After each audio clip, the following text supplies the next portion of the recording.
And look at we are YouTubing and we are StreamYarding. We're stepping up in life. So we're not only YouTubing, we're StreamYarding. Hello everyone, Karen Cecilia here. Everybody doing? I trust everybody is good. We have a few things tonight we want to talk about, but I have a new setup. I have things to put my phone in and a round light, part of my Mother's Day.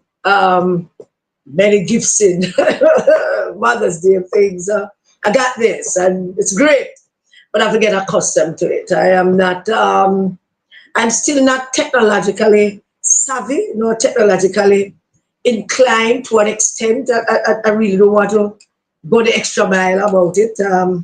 Get too much trouble.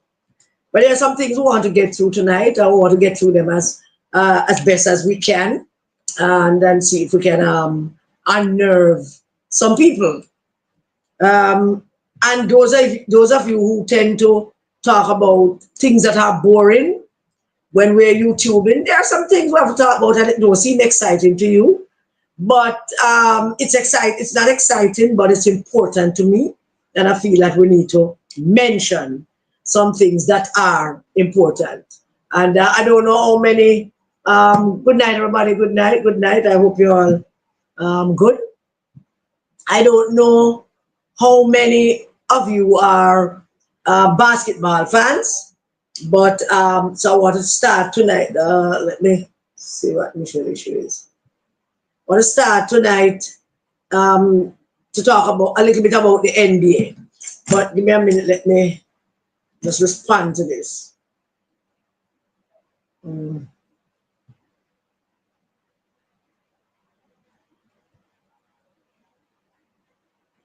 Okay, so here we go.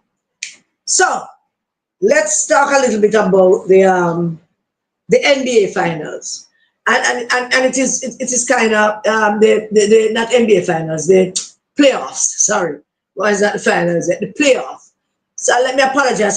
First of all, I forgot to apologize that we're on so late, a few minutes late, not a few minutes, almost 15 minutes late, and that is because we're still trying to get this whole technology thing together, where we link that YouTube thing with the StreamYard thing and all of that. And it's still pretty dense. I'm pretty dense about those things. That those things don't come to me very easily and very quickly. So we're in the playoffs, the NBA playoffs, and I'm a big basketball fan. And over the years, I have had a number of teams that you're rooting for. You know, at one point I was rooting for the Pacers. That was when Reggie Miller was a big guy, and then at another time, my best team was the Chicago Bulls, and I enjoyed that era because of the rivalry between the Bulls and Utah Jazz. Now, I'm not pleased. I am royally. I mean, I'm pissed. I'm not pleased at all by the way things are going for my team now. The Warriors, and it just seemed to me that in the NBA playoffs, coaches must have many moves and many draft moves in terms of how you integrate other players, just in case one player get injured. And so Steph Curry has been out from about 15 minutes into game one, and suddenly the team down 3-1 going into tomorrow night. Timberwolves up 3, my team down to 1. I mean, tomorrow night we'll be on home territory. If we don't win tomorrow night, we're out. We're done, and I can't start it. I really can't start it because I think Steve Kerr, the coach, and there's a saying in sports that players win and coaches lose. And that is probably true. But Steve Kerr have totally bumbled this whole reschedule or reorganizing the game plan after Steph Curry got injured, and keep the same game plan, the same players with the same man them, but Curry missing. And I just feel like if Curry missing, you have to redraft the players. You can't be having some other man doing the layups and trying to do the pick and roll when that play was designed for your big man. So if we lose and we get kicked out of this round, I'm just going to be pissed off at the one Steve Curry. I mean, the game last night was just so totally depressing. I mean, the Timberwolves shouldn't be even in the playoffs. I mean, them shouldn't even be in the playoffs. But they performed very well in regular season.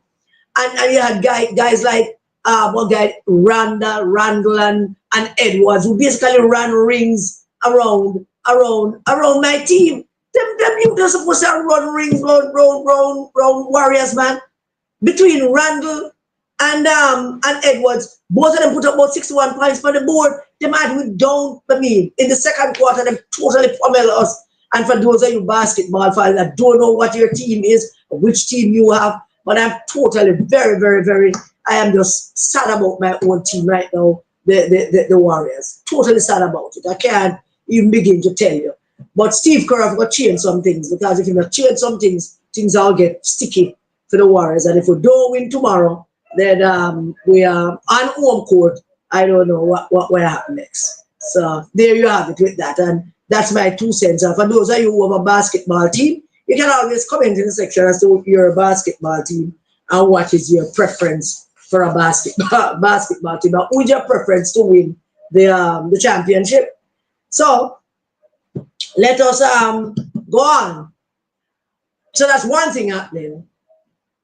The next thing happening is the trial of Sean P. Diddy Combs.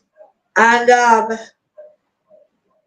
P. Diddy reminds me of nobody that I've ever read about or know ever in life. Him is just one unique, nobody in history. I can't find a soul in history to compare to P. Diddy to. Not a soul. And that is sad, you know, for a young black man. And there are those black people who believe that it's a persecution of the black man again. But then our Harvey Weinstein got his day, and it was, I mean, them pummel him too as well. The extent to which them going after P. Diddy is something else entirely. But the trial started yesterday. And for those of you who following or those of you not following, the trial started yesterday. And the prosecution basically set things up to create a narrative about P. Diddy. And so in their opening statement, their concentration in the opening statement was about his character and what a terrible individual, disgusting individual he is, to paint him in front of the jury as a terrible, disgusting person. Although he's not charged for being a terrible, disgusting person, because there's no such crime. You know, but you know the charge is racketeering and sex trafficking. But the prosecution brought out 2 witnesses yesterday. A guy by the name of Daniel Phillips, and Daniel Phillips is a male escort, and boy, he gave a riveting testimony. He testified that he was a male escort, and him and a group of male escorts that P. Diddy would hire them to perform in his free coats, him call them, you know, but free coats, him would get these guys. And Daniel said that he would get like between $700 and $6,000 to just come over to one of those free coats and to have sex with all these women that did the line up. And they would go on for up to 10, 11 hours. That's what the guy testified yesterday. He also testified that he has seen Diddy beat up Cassandra Ventura, which kicked this all off. She testified today, but we soon get to that. So Daniel Phillips said that, you know, he was there and he might have contributed. I mean, he did an excellent job for the prosecution, but he might have contributed as well to some of the defense argument, because the defense already started shaping their arguments that as domestic violence and cruelty, which is a regular thing as far as them concerned. I don't know if that argument will hold when the evidence started to be presented. But Daniel Phillips also said that he saw Diddy basically abuse Cassie, and but he said something. He said some things also that suggest that, you know, him talked to her and him said to her, "Why are you here? Why are you staying here? Why don't you leave?" and stuff like that. But she never she wasn't inclined to do that. The next witness yesterday was a guy named Israel Flores. Good night, good night, Olga. Good night, all. The next witness yesterday, witness number 2, was a guy named Israel Flores. Now, Israel Flores is make sure I have this right because I don't know much about him. I know about Daniel Phillips, but I don't know much about Flores, so I have to make sure I have the notes in front of me. Daniel Phillips opened unwittingly opened some doors for the defense, which I'm sure the defense is going to jump on. But Israel Flores is now a New York City policeman. But at the time when he knew them, when what he testified about today, what he testified yesterday about is the thing that really kicked off this investigation and led to Diddy's arrest. That video of him kicking down and beating up Cassie in this hotel. Now Flores, Israel Flores, he was a chief of security or something at the hotel at the time, and he was called, and he went up to the floor and saw all that was happening, and he testified that he saw her, she was bloodied and all the rest of it. He asked her if she wanted to call the police. She said no. He testified that he asked her if she wanted to press charges, and she said no. And then he said he asked her if she wanted to leave, and she left. Him help her to leave. But he also testified, which is something that none of us knew before, that is not the first time he had interaction with her, and he had asked her on some of those times. But if she wanted to press, and she also said no if you don't want to press charges, or if she wanted to call the police or something, she had said no. Daniel Phillips also said yesterday that when they organize these freak-outs or freak-off shows, that these sex orgies that Diddy was organizing, when they organize them, Daniel Phillips says that the person who normally contact him and pay him and do the money arrangement with him was Cassie herself, Cassie Ventura. And it is messy, but I was day one. And I have not had the opportunity to go through because the person is Candice Kelly, who is in the courtroom. It's she I get my information from. And I don't hear what Cassie said yet, but I know Cassie is a very pregnant. Cassie was in court and giving her their testimony. So my take of day one, and I'm going to do a whole thing on it. When 2 weeks ago, and going to it. It's going to be interesting to hear what Cassie said. But as I said, the prosecution painting him as a violent, vicious, disgusting, sex trafficking killer, criminal. The prosecution task is to prove coercion. And if they can't prove coercion, I don't know how they're going to make them case, because these women are coercion. Coercion. If these women that they're talking about, that he trafficked, trafficking, no matter whether them old or them young, trafficking is trafficking. Now, these women that said that the prosecution is alleging that he drugged and forced to have sex with these male escort, with Cassie. The male escort said that when they pay him to have sex with Cassie, Diddy and him friend them get to watch. Them was having a lot of fun there, man. Them could have all of that fun without being so cool, but And there was and Flores and Sidney. Now, the prosecution have to prove coercion, but the thing is, these are grown women, and I don't know if them can actually go in court with these grown women who nobody forced to take drugs. They said they were drugged, and they will have to ask the question: were you held down and drugged and things like that? So it's now that it starts, things going to come out more. And did he look very smug? I know him look grey up and old, but he looked very smug. today, and people like him were to pay the price for whatever it is that they did. But it's still, for me, it is still, you know, 50-50. It's shaky. So that is that for the P Diddy thing. Good night, everyone. Miss Karen. What I do about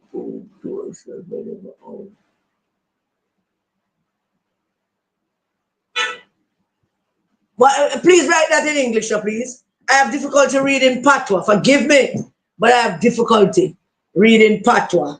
And but if I understand what you're saying is that you like me, you did feel hurt when I went out to St. Thomas to support Russia. I can't help you with that. If you feel hurt, you feel hurt.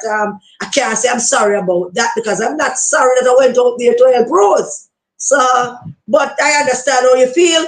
But you say we'll pass that now? Great. We'll pass that now. Because that's a long time. That's a long time.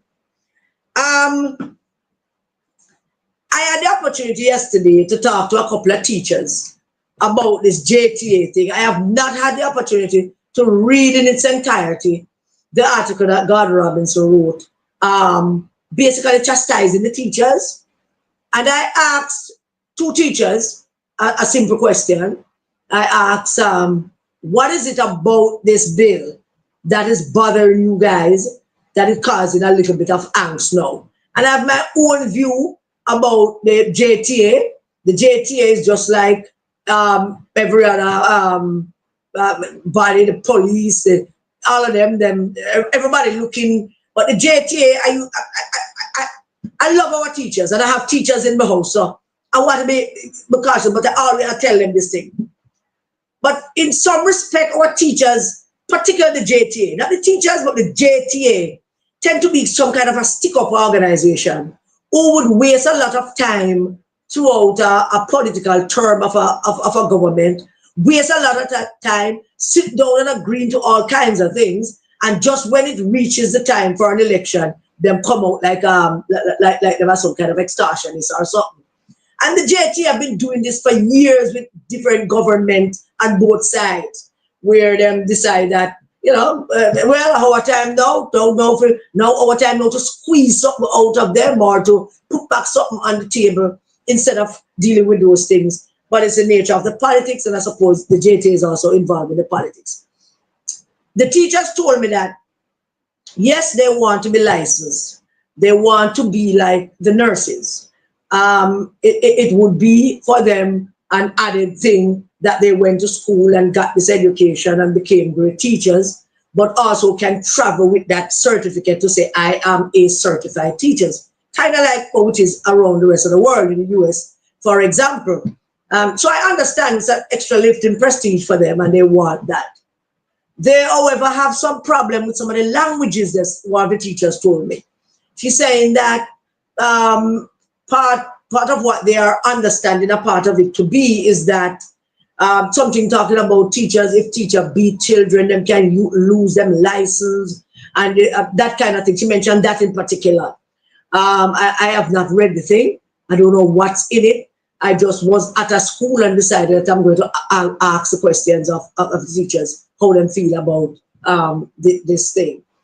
The JTA have not served our teachers well as an organization in terms of leadership. First of all, them switch leadership too often. That's the first thing, and them always picking leadership based on some kind of different kind of politics than what we do. It's not whether they're a JLP or PMP, but a different kind of politics. But it's politics anyway. If the language, as I said to the teacher, about whether if you beat a child, you could lose your license and so, things like that. If that language is in it, where were the representatives at the Teachers' Council when this was being discussed? Where were they? Where were the Teachers' Council? Because the JTA rep at the school that I went to told me that they have about 6 or 7 or maybe 8 representatives on the Teachers' Council. So I'm saying if the Teachers' Council developed this program, this policy, where were they? to talk about it at that time and to voice their concern about it? And why did they not take it to the JTA? And why did they not send it around to teachers to discuss it in their various schools? So it's kind of fuzzy. It's kind of fuzzy because if you have representatives and a body, representative and a body are supposed to be there representing your best interest.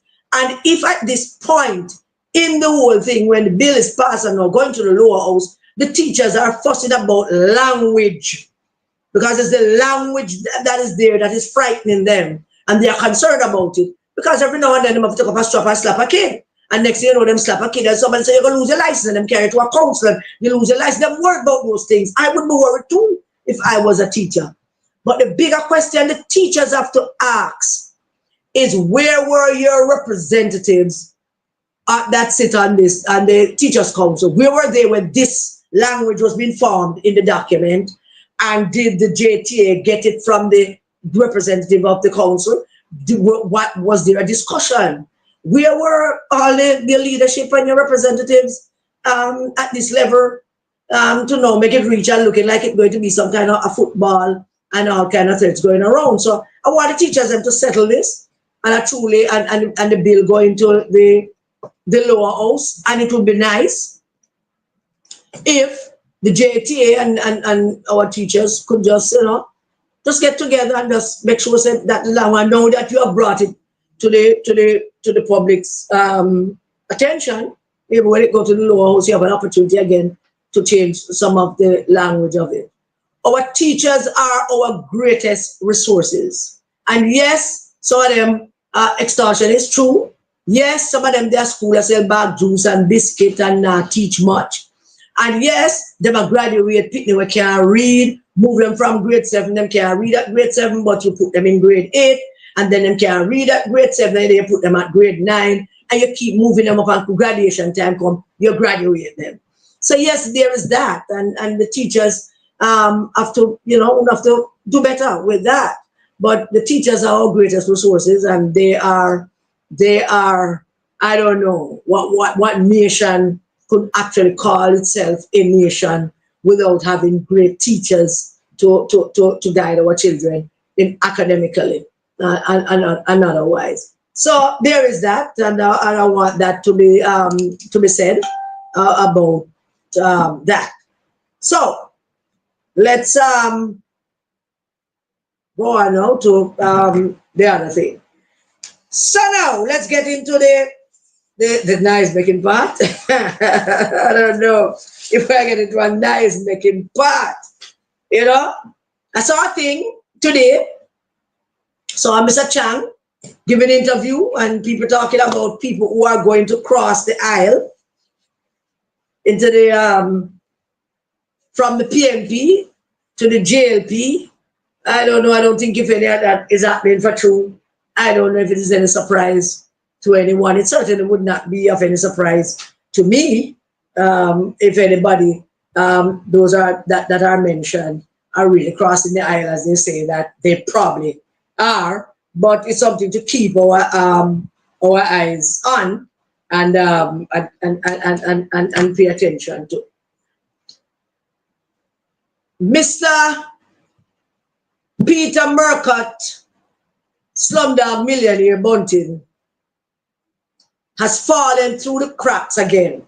And I'm saying falling through the cracks because some people taking Peter Bunting's outburst in the parliament, because it was an outburst, it was a display of the kind of display, I don't know, I can't find a word. I've been looking for a word for this to figure out what is going on with Peter Bunting.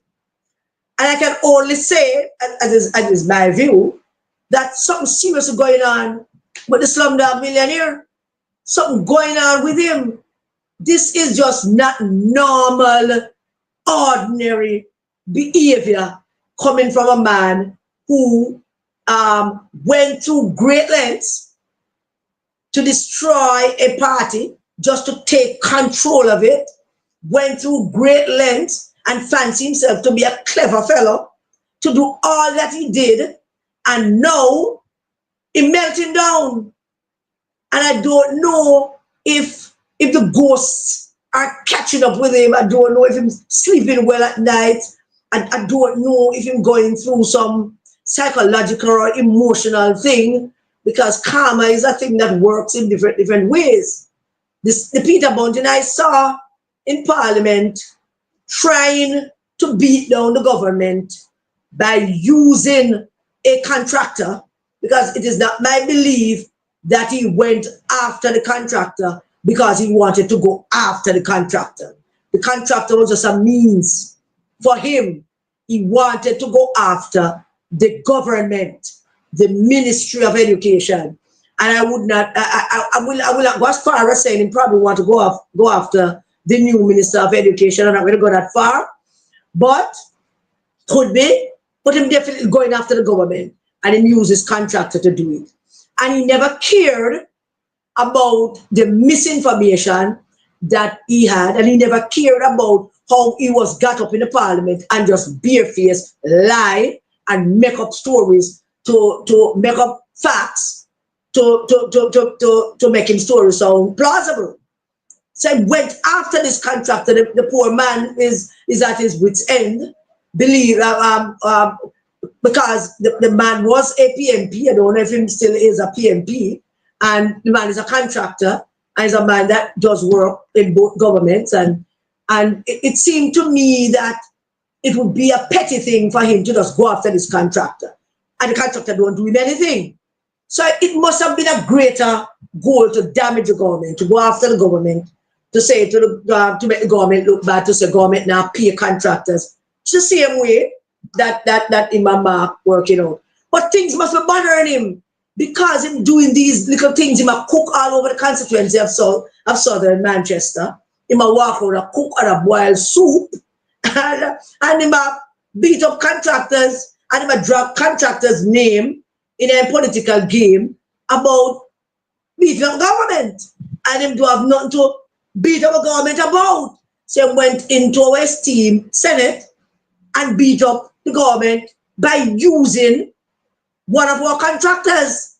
And it is baffling to me, because I think that's something strange going on with him. I think that he's in a maze. And remember that maze about what garden we used to get last night? Yeah, one of them there. I think Peter Bunting is in a maze, and he can't seem to find his way out, because Mark Mark look like him, and Mark now dread Mark. Mark they've not mentioned him name no more. Mark mentioned Jamaican Campbell as in party. What I mean, he now mentioned Bunting.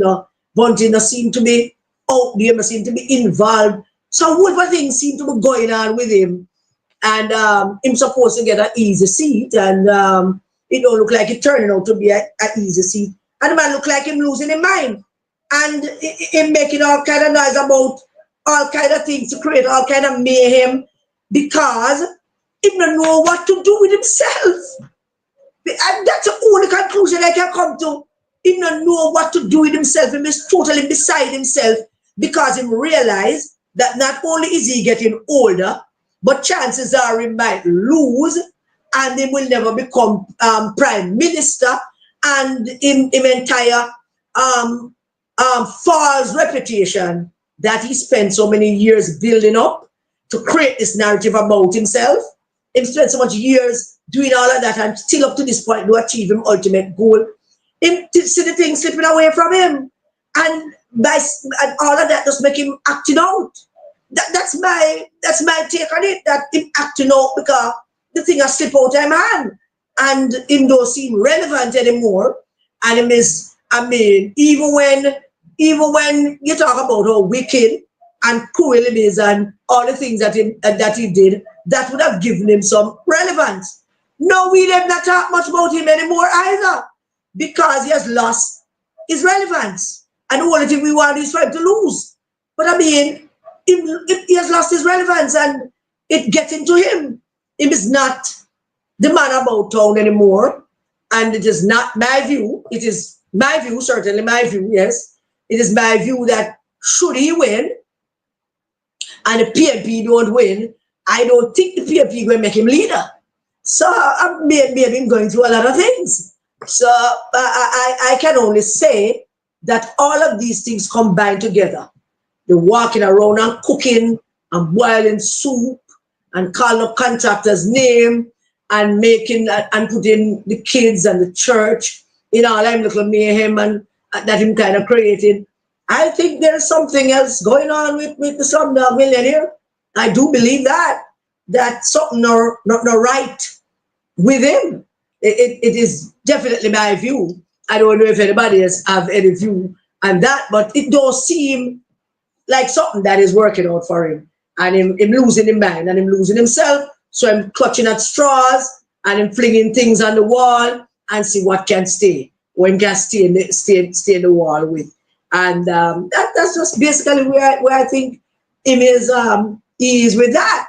Because it might be even strange and it baffling me. It behaving strange, it baffling me. Totally baffling me. You know? So that's it with him.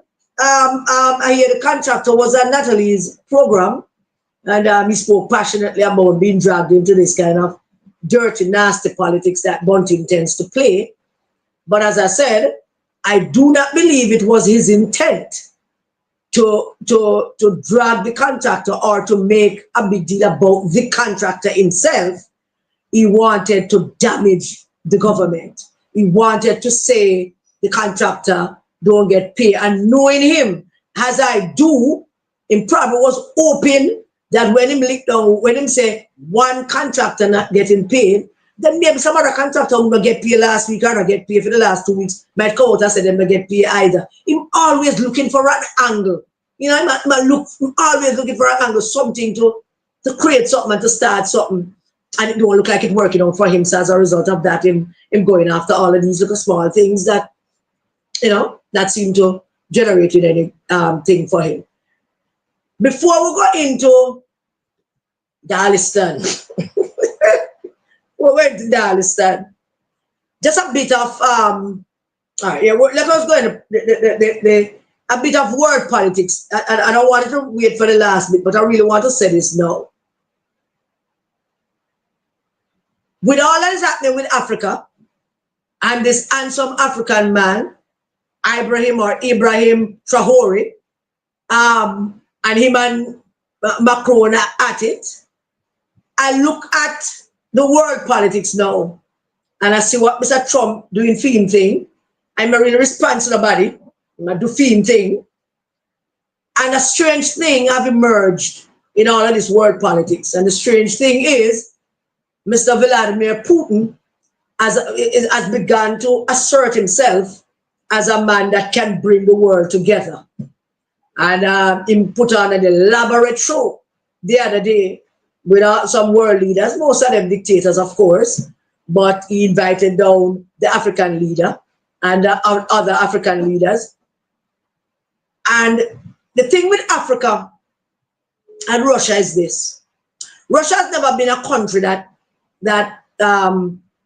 rape Africa and beat down Africa and try to control Africa. Michelle made the point when we were discussing it that maybe Russia wasn't a part of the whole Russian Africa thing, but we could rush Africa and control Africa and take them resources and run Africa. Maybe the Soviet Union and Russia wasn't a part of that, maybe because they had their own things dealing with. Maybe Michelle is right about that. I mean, they had a lot of czar and wars to deal with, and maybe they didn't fall into the whole rape and Africa thing.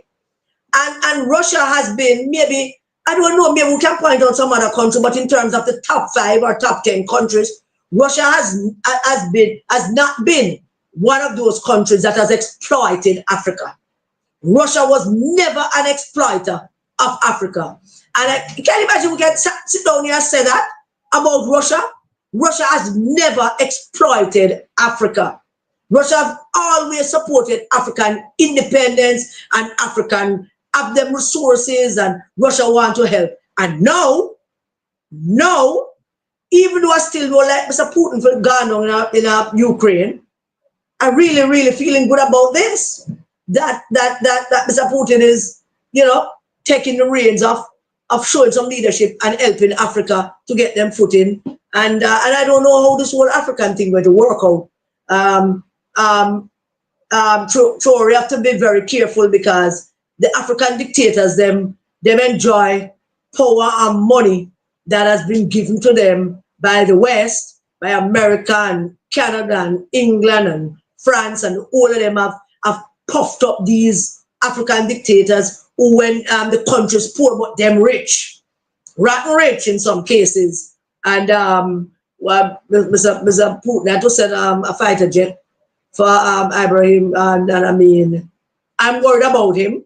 I'm worried about the excitement that he's generating to get all other African countries to, you know, to get up and start defending themselves. And some hero always have to come out of this thing, and he is the hero now, and he might pay the price for it, but what the hell, there's always a price for being brave and being a hero.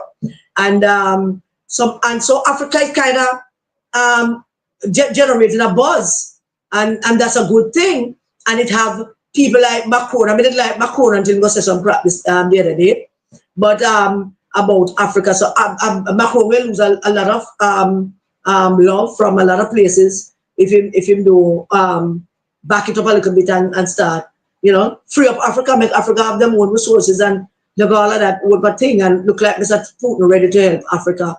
And I want to big up Mr. Putin for that, truly, for wanting to help Africa. Africa has always been the downtrodden place where everybody just come and take up what they want to take up and leave.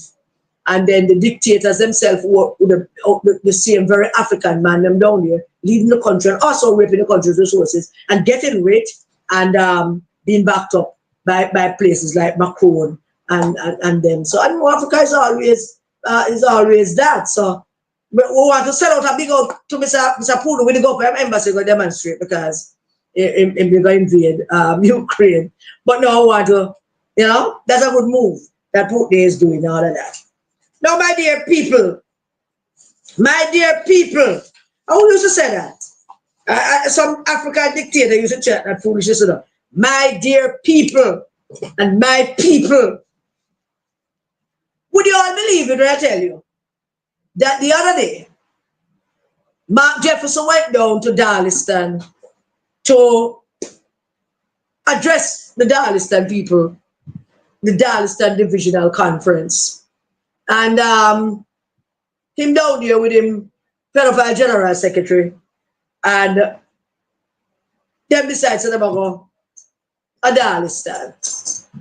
What's the first thing that we see about this Darliston conference? The very first thing that came to the fore. One, it's the smallest classroom at Darliston Primary School. That's the first thing. The smallest classroom at Darliston Primary School. So that's the first thing. Two, when you hear the noise and the music and Mark going and walking, it's not for him. Just look at it. It's about the music by Father Barnia. We're going to talk about how him did go on without them. So those are some of the first thing. The next thing is people's body language and people's attention. And if if the room full of, the classroom full of people are paying attention, if they are interested in what is being said, you watch their body language, how them interact with each other, that could tell you everything that you really need to know about what the attention span is to the conference. And most of them, those who went because of the counselor. No, nobody went for Dayton Campbell. Absolutely nobody. There wasn't a single soul at that conference that went for him. I promise you, there isn't. So lo and behold, the next day the conference finished and somebody called me. Comrade Karen, you know, see what going? I said, what again now? Which part? Who this again? Get the name. Oh, yeah, what down there? Comrade Karen, you know, see it? Darliston always a big, nice conference. This are the deadiest conference we ever see. The deadiest conference. And it's not just one person, it's about four of them, one phone. We'll tell you the deadiest conference that Darliston will ever see in the history of Darliston. And we go to every conference. every conference because of PJ there. And then the Deadiest conference we ever see. So you know that just really got me all riled up. So we had to go watch the whole thing. And then it's good to watch the whole 2 hours plus of it, but then you can also watch the segmented parts of it. Who was the 15 or some minutes of who was talking. I'm trying to figure out what Wade Bassiana was saying. I can't figure that out all now. And then you try to watch everything. And so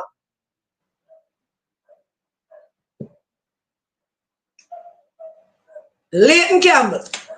And him them said down here. Now Leighton, him them said down here, Leighton, man, you don't know him. You know Leighton? I say, you know him? No, you know, but him them said from the tour. So Leighton got up and him had this, him have this disposition about him these days, which is not one of him not high strung and anxious and bullying and abusing the microphone anymore. Him not high strung at all. He's somewhat in a more subdued level. And believe when I tell you that make him more dangerous. Make him far more dangerous, and that makes him look the part that we know that him playing. So him come and feel time to speak, and him get up and trying to talk to the people. Them wheeling out all kinds of things about what the government doing and what they intend to do. In talking about them don't want a backbench MP, I figure I'm a throw word from poor Danny Lawrence, because them want MP who's supposed to be ministers of government, and him going to be a minister of government. So when them going to the polling station, just vote Campbell. If they say vote PMP, and them say just vote Campbell. I think I have an idea as to why him going with the name thing and not with the PMP thing. But him say vote Campbell, you know, when they're going there. And him have this dirty, nasty look. Kind of look so, and when I say black, please don't take that to mean some kind of racist thing, all of that arrest, you know, but because I've heard of that, all of that. And him look so nasty and disgusting. Every sin that he has committed against underage picnic, standing up in his face. No matter what, I don't know if they might use some cream on his face or something, but every sin that he has committed against an underage child is now very, very much bright on his face. He can't escape it, no matter what he do. He better get, him probably need to get Tom Cruise and to make a face film or something, and all of that. And when I tell you that the man went on a whole barrage of things, and all the things that he's talking about in terms of what he want to do and what the PMP government would do and what this government not doing, you go and listen to those clips. Not a single one of those things that was said by him was said with any level of conviction. I mean, everything that he said lacked conviction.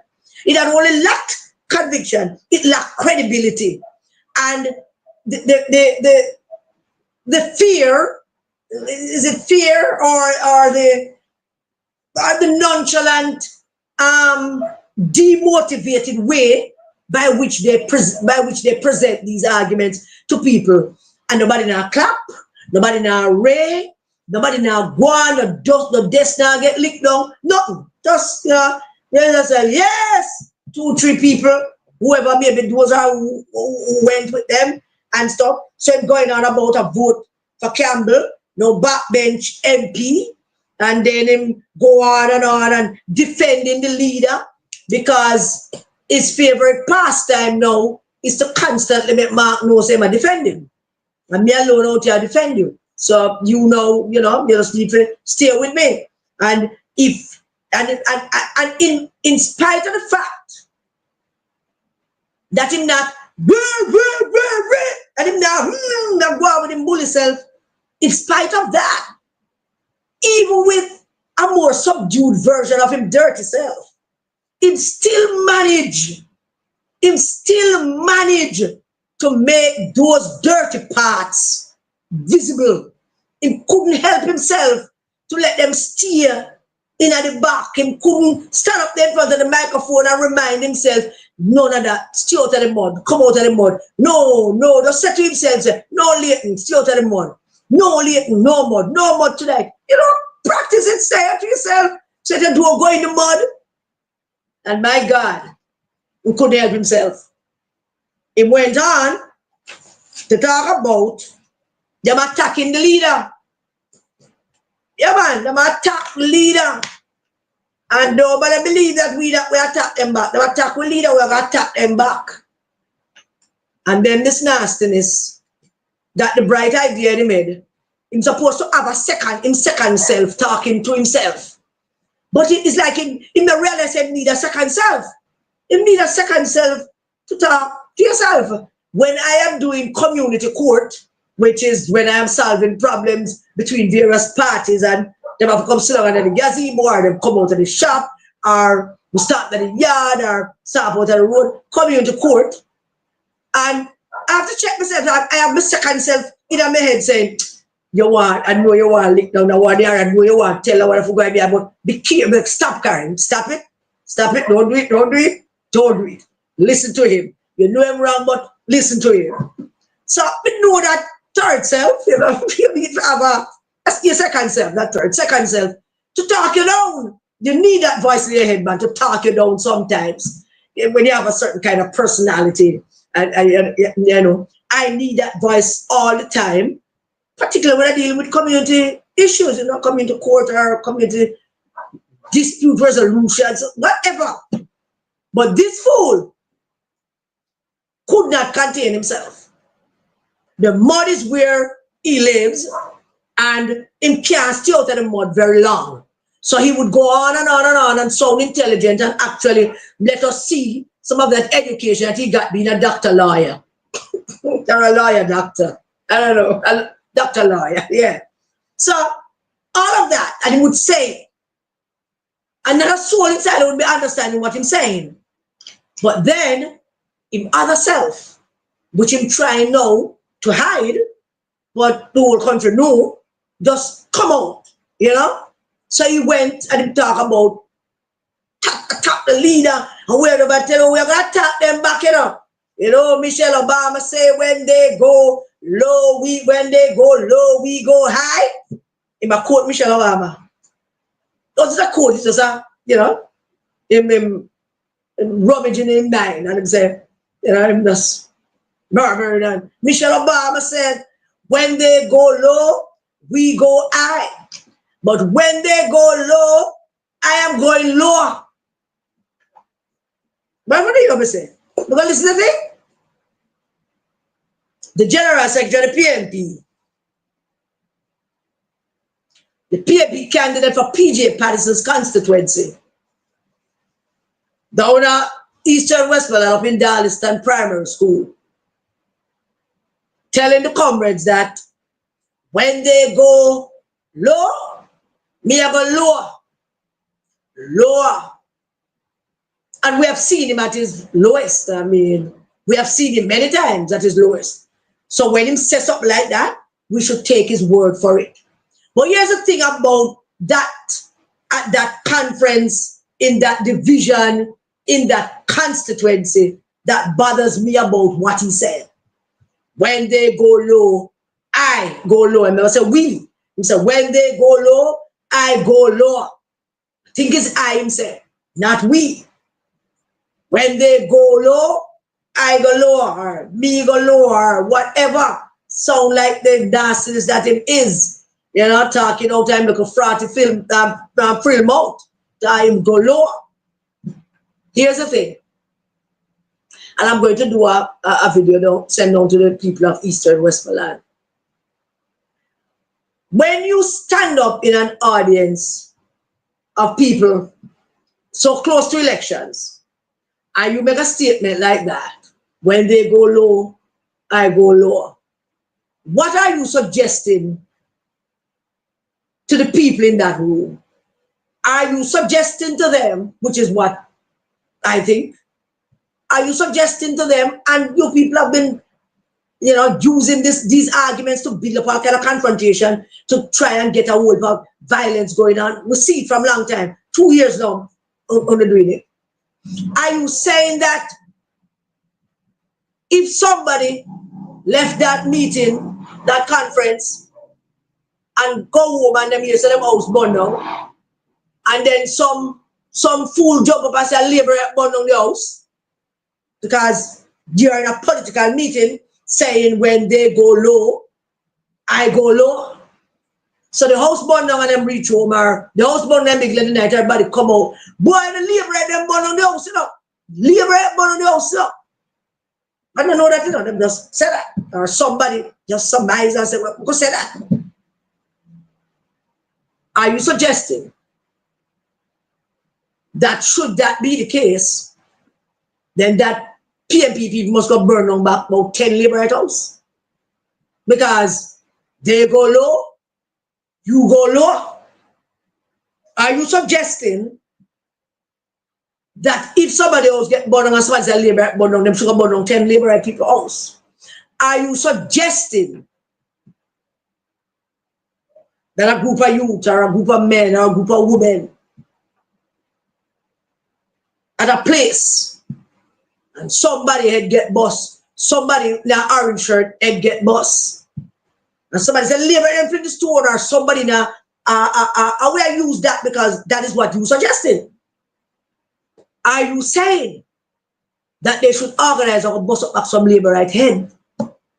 10 labor right, 20 labor right after for one, because that's what you're basically saying. What about the other son message?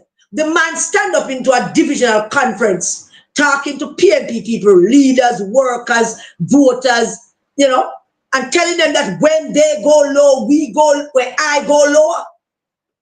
Telling them that if you're in your orange shirt and you feel a buckle in your head, just say labor right and just bust up back some labor right head.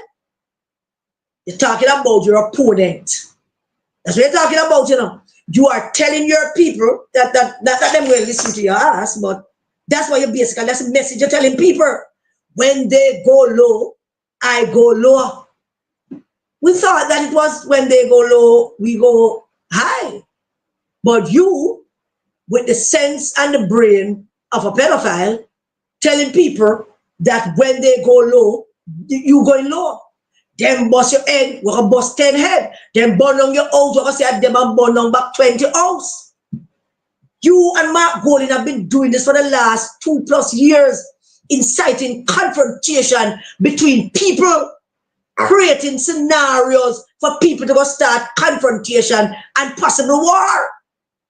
Because Mark Golding did say, them now gonna let the thing so easy, we're gonna get wicked upon them. All of those arguments combined together suggest that we're setting up people to start beat up people and burn up people, also lick down people. What is wrong with you? What the hell is wrong with you?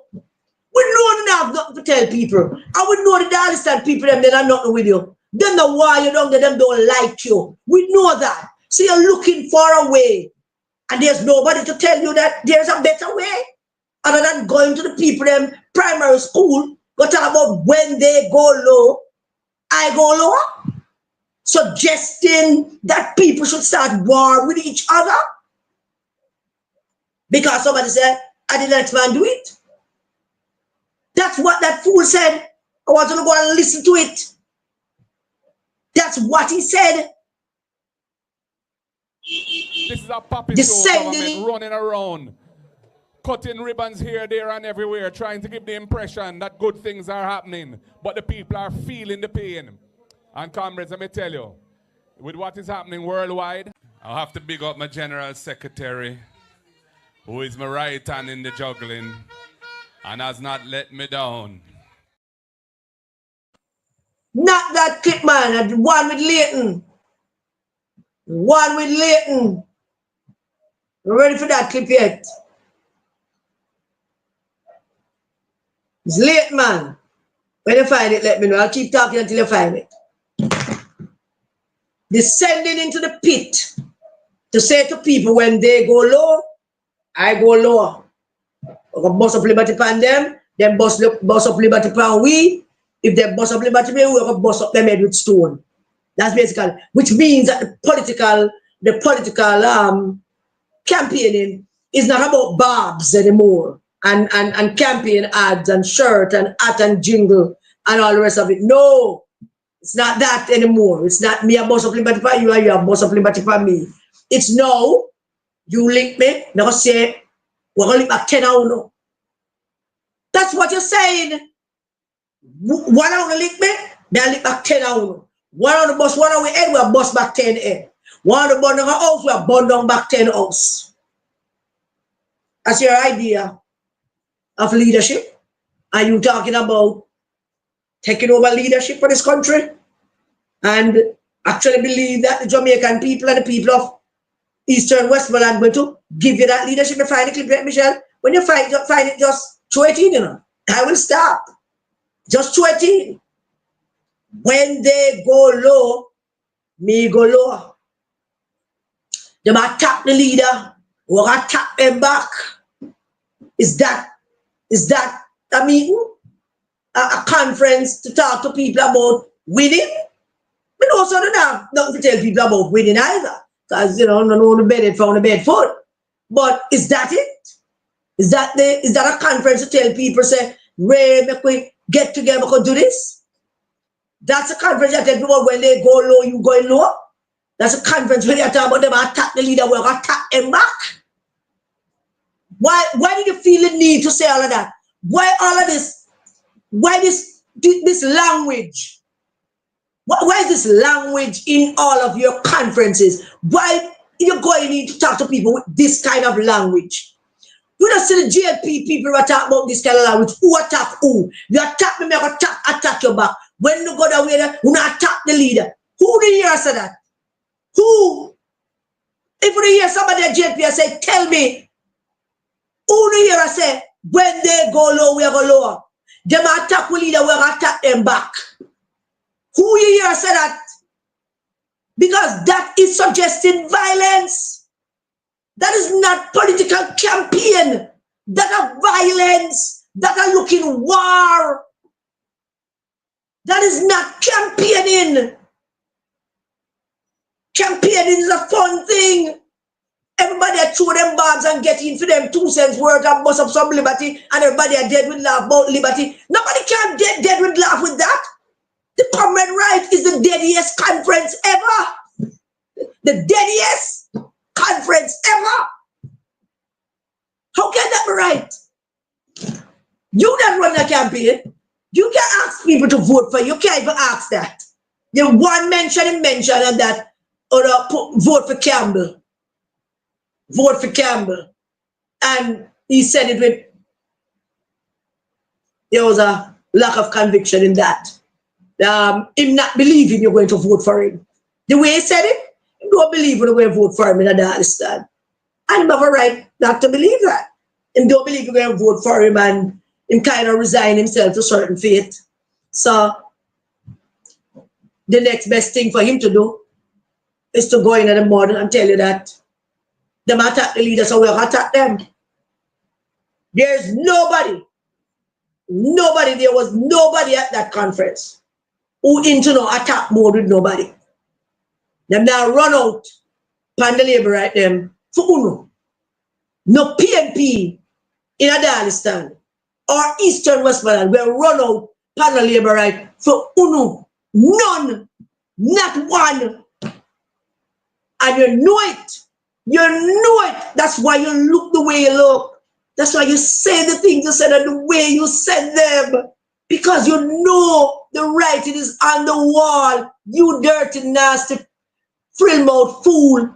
You know nothing to offer the people. Absolutely zero to offer the people. So you then attack that, and then your leader coming up now to come talk for him. We'll get to him right now. Violence. Let me ask the Minister of National Security, and let me say to the JLP people, them, and to PNP people, both sides, But because him said this in a Darliston, I want to specify to the people in Eastern Westmoreland, particularly Danny people them and the rest of people in Eastern Westmoreland. Don't fall for it. Don't fall for it. And Danny shouldn't go and go chat them kind of foolishness either, but don't fall for it. Don't let them come down in all the peaceful rural communities, come inside of violence and a war with each other because all out of them they're related. Me know that all out of them they're related. The amount of PNP are related to Danny. The amount of Labour are related to Luther. All out related. Everyone out know. Don't let them bring no division in no constituency and come telling about them attack leader and you attack them back. I mean, no one around now defend him because indefensible. What could you possibly say to a voter in defending him? That you have to vote for Leighton? That the lady said, well, Leighton, they said, you know, well, what to do? Do you know him? No, you know what a Leighton them said. That's why you call him Leighton because you don't even know him. But a Leighton them said, and this is what happened. You stamp into a political meeting and tell people what them attack the leader, you have to attack them back. And when they go low, you going lower. Lower. That's it. It's funny, but it's not funny. It's a serious matter that you can't have political candidates going out there talking about using words like attack. Well, cut it out. Attack. Leave the word attack to the two man them. The two top man them. Make them go use them word who attack who attack who. But when they go into communities, can't use them word and set up people for that. Michelle, I'm assuming you don't have the clip. Am I assuming right? Because you're not playing it. I want the clip, Michelle, when you find it. But anyway, in the meantime, after him done talk, him leader talk. The leader of the PNP.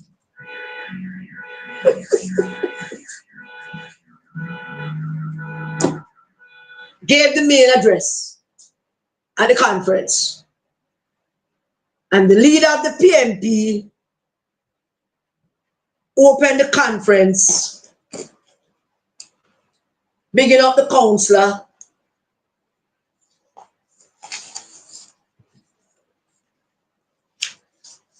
bigging up the councillor. Boy. This is a puppy show government running around.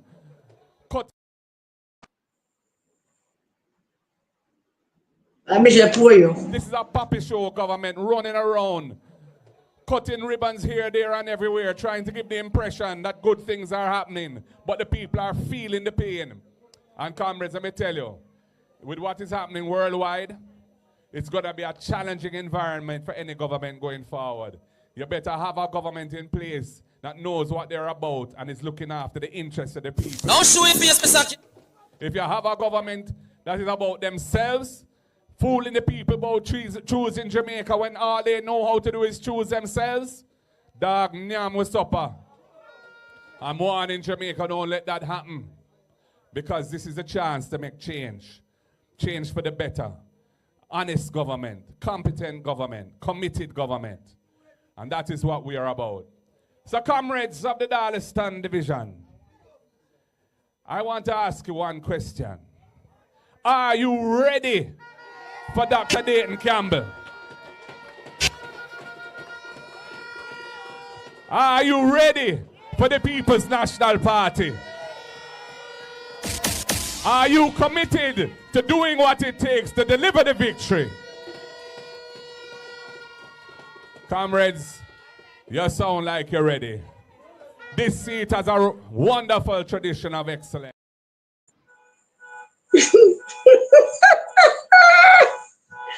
Whoa, yeah, are you ready? Sorry, the party. Puppy show government running around, cutting ribbons here, there, and everywhere, trying to give the impression that good things are happening, but the people are feeling the pain. All right, Michelle, you have this thing mixed up, but I'll take that. I'll take that. I'll take that. I have to big up my general secretary, who is my right hand in the juggling and has not let me down. Well, we want that clip. So hold that clip and we want it immediately. Right after I said this, I'm going to want that clip. Because I want people to understand what him start with. Mark Golding. I want to big up my general secretary, who is my right hand in the juggling. I want to big up my general secretary. Yeah, is my right hand in the juggling.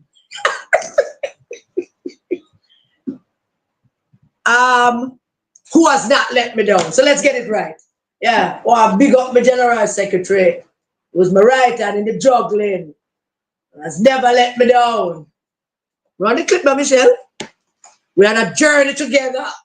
We have been on a journey together. I'll have to big up my general secretary, who is my right hand in the juggling and has not let me down.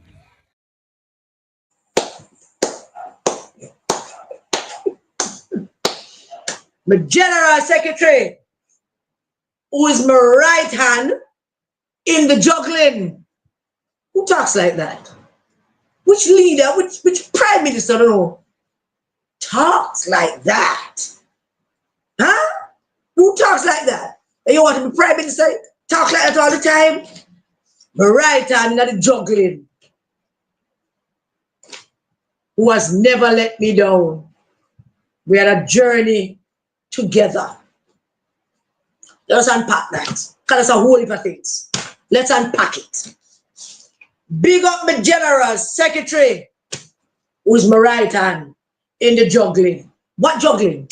Una sell ganja, bag juice, sweetie, fruits and flat and stuff like. Me not understand. Right hand in the juggling. What is that? What is that? Who talks like that? What kind of prime minister? You ever hear the prime minister talk like that? You ever hear Mr. All the same big up Mr. Chang, who is it? In right hand in the juggling? Did you ever hear any PAP leader a big up them general secretary who's them right hand in the juggling? What juggling? Una sell coke? What would I sell?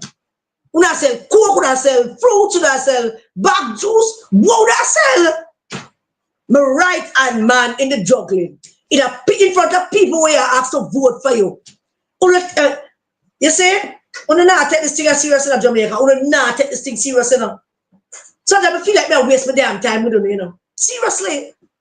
This man, this white British Jewish man, believe that them have them plan what him and him friend them put together.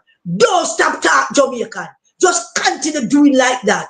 Talk Jamaican, do the shaky thing. Yeah, my right hand man, that the juggling. Yeah, well, you know, man on man, yeah, yeah. Continue doing that. Because that is what the fool them want to see.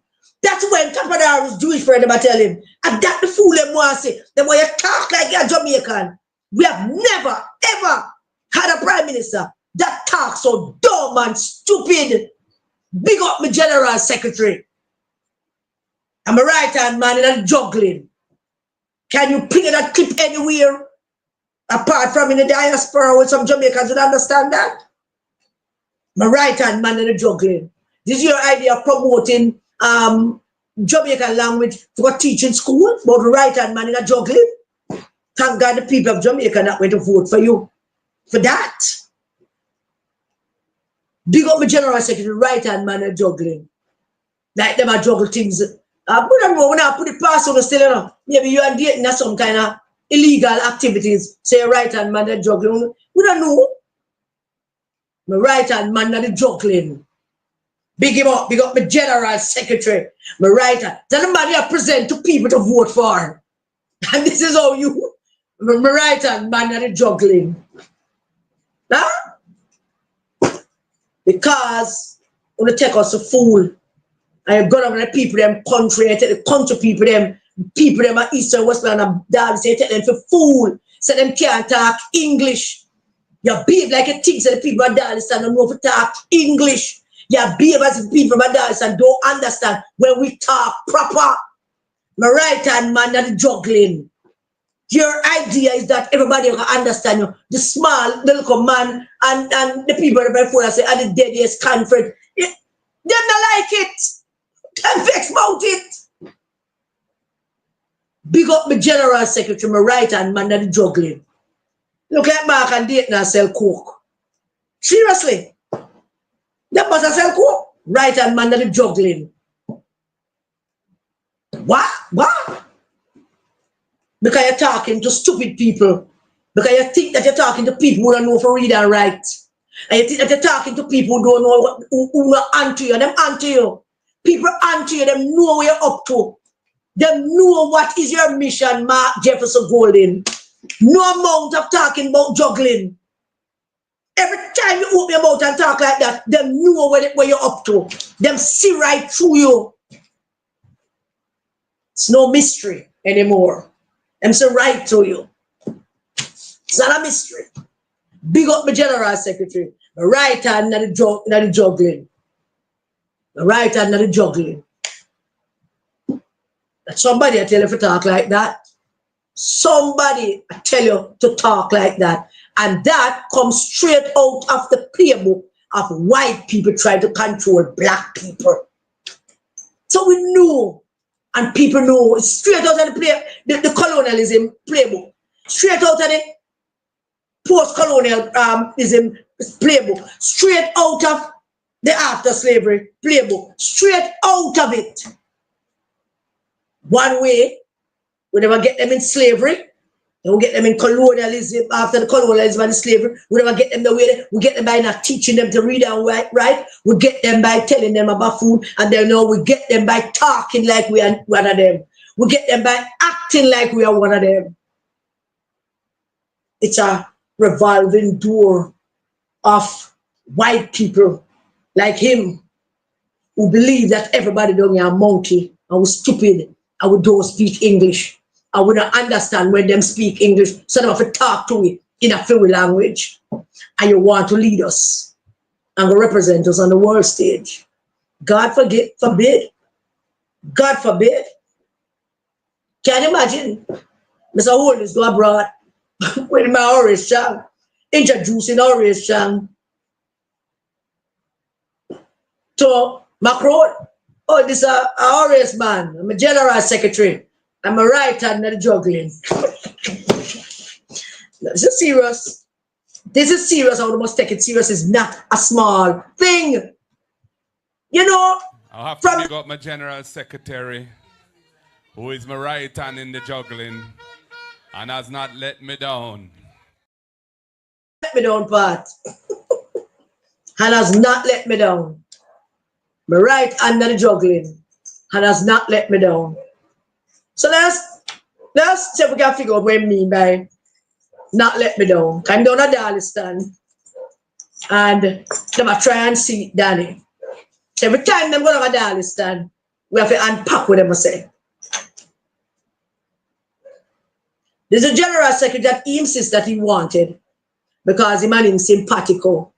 And Raymond never vote for him and Raymond never support him. So him want him general secretary who has not let him down. This is the same man. There's a general secretary which I told him before the world knew. I told Mark Jefferson Golden on the phone that you really should make Dayton the general secretary. I'm gonna tell him why. By carrying them things that go around long time, you know, long time them look a rumor, they go a rumor, them things them and a rumor. Not let you down. And then your general secretary, who I exposed as a serial pedophile and brought the evidence to the court that him a molest underage picnic and I drive along them vehicle with underage picnic when he was member of parliament. Yes, never let you down. Never let you down. And then went on the attack. The general secretary that you and Peter Bunting set on Peter Phillips.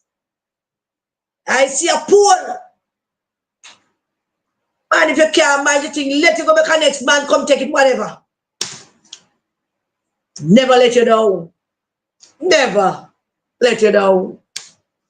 The General Secretary who went into court with them lawyers and told the court that them don't want the girls to come and testify. They don't want them to come. And even if them come, them not gonna believe them. He has never let you down. Never ever let you down. You and him on a click. The General Secretary, who every Monday morning wake up, somebody has sue him or he must sue him, or he must sue them. Never let you down. Ever.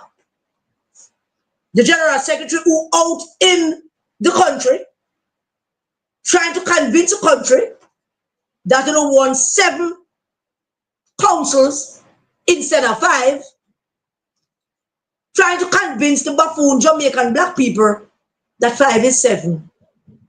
Attack the media, trying to convince them to report that 5 is 7, and they're not doing that. Never let you down. That what? Did he ever let you down? The General Secretary going from constituency to constituency, causing disruption in constituencies among PNP people. Never let you down. Not ever. The General Secretary came into my constituency, my mother constituency, the Prime Minister's constituency, and attacking the Prime Minister in their constituency. Never let you down. Never let you down. Your right hand at the juggling never let you down. Your General Secretary in a Darliston, you talking that he never let you down, who received a letter from Luther Buchanan, the former member of parliament for the constituency, expressing a desire to be given an opportunity to face the delegates again, because he would like to do that, and never even answer Luther. Never let you down. But I'll remind the Darliston people about all of those things. Never let you down. Luther wrote to him, well, I may just lose the seat by 5 votes, you know, so I intend to be the standard bearer again. I would love to face the delegates. We couldn't make him face the delegates because Leighton couldn't face the delegates. He never, ever let you down.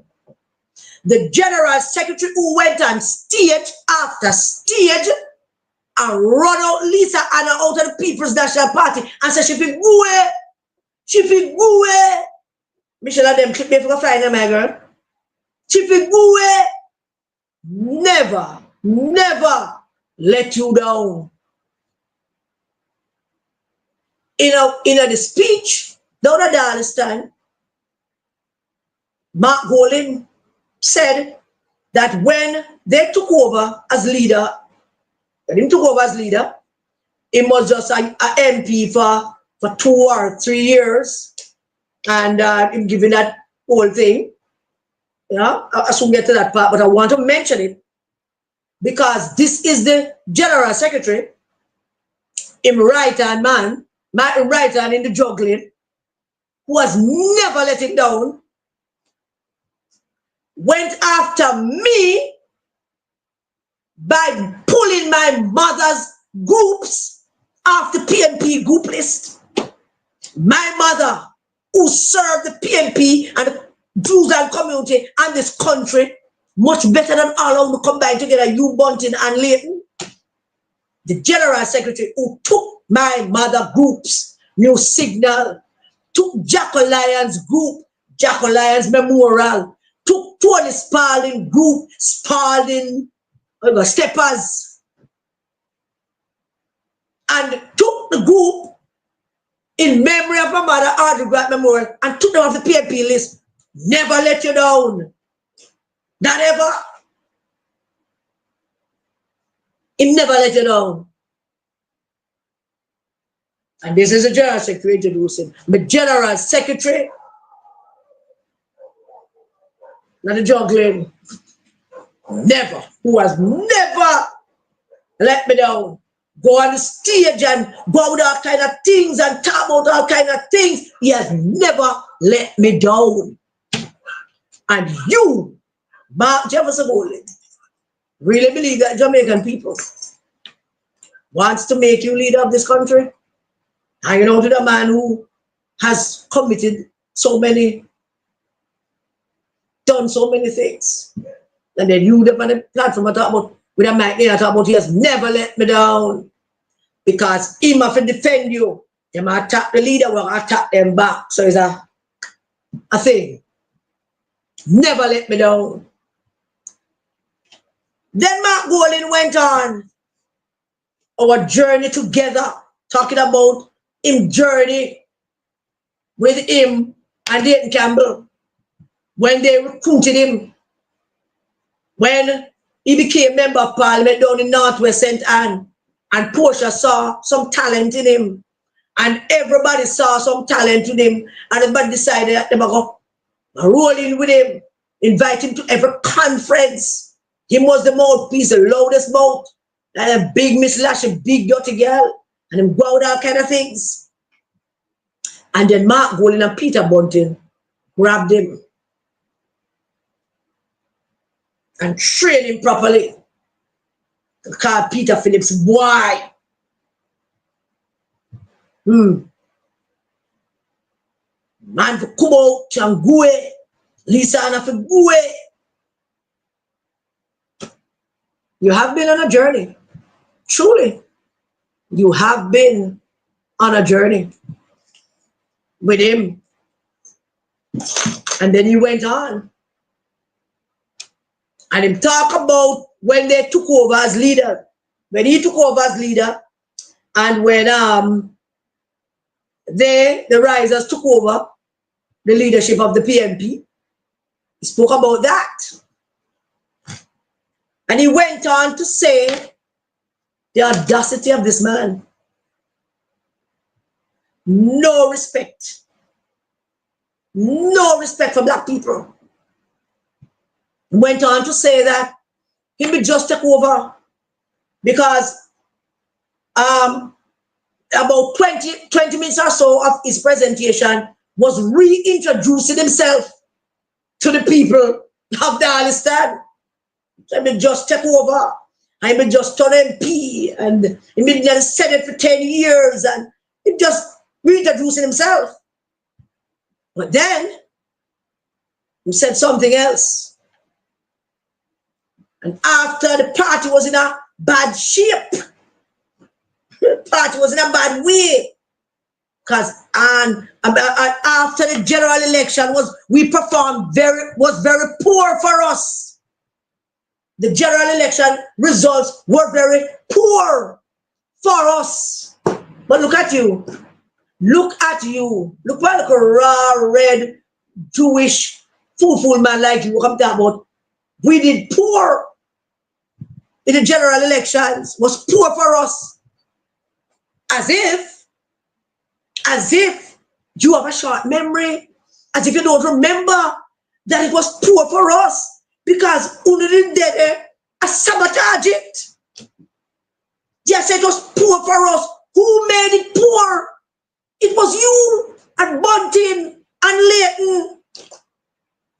Leighton, your right hand in the juggling. Who never let you down? Uno 3, mainly Uno 3. The general election result was poor for us. As if you think the people of Darliston will not be reminded as to why it was poor for us. It's the same people that going to them now asking them to come vote for them. It's who made it poor. Uno. The people of Darliston know, says Uno. They know what you did. But as I said, can't help yourself. No matter how you try to escape it, you keep going backwards like you're a kind of a quagmire. The more you step up, the deeper you sink. You can't step out. You can't get out of it. The general election was poor for us. Yeah? Who made it poor? Who made it poor? Huh? Bunting challenge Peter Phillips. Nothing wrong with that.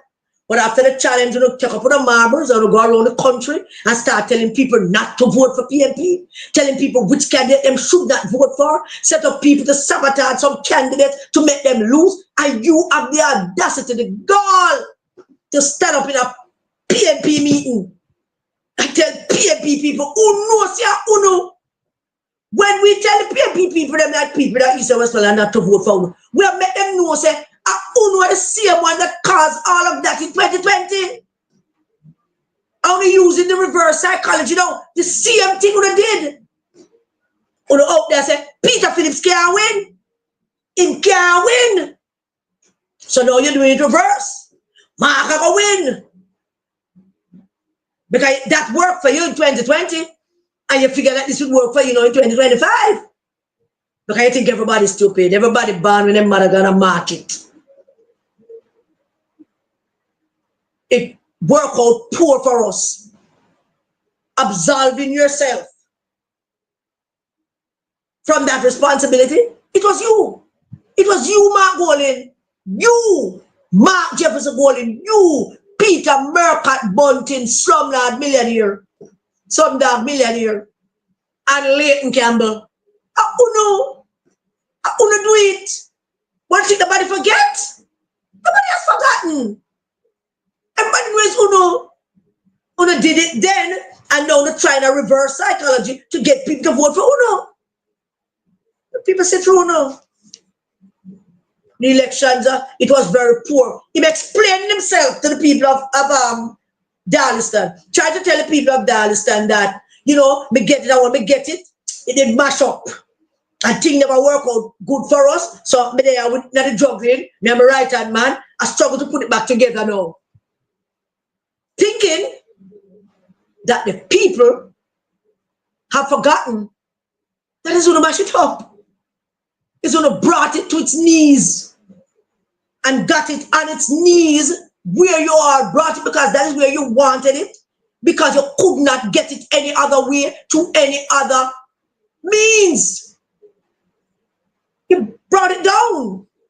And after you brought it down, you took control of it, and now you're complaining that when you took control of it, it was on its knees, as if somebody else did it. But it's you. And the people of Darliston knows. Very poor for us. Then he went on to talk about, I never really know him. Now Marky G, everybody never know who I am, but now Marky G is a household name. In which household? The outhouse, the household, or which household? I don't know. Which household? That must be the outhouse. Because which household at Marky G is well known? Which household? People still ask where your name. Whoa, people, when me again, your man will see man, the white man, yeah, when me again? Marky G, I would G. Marky G is a household name.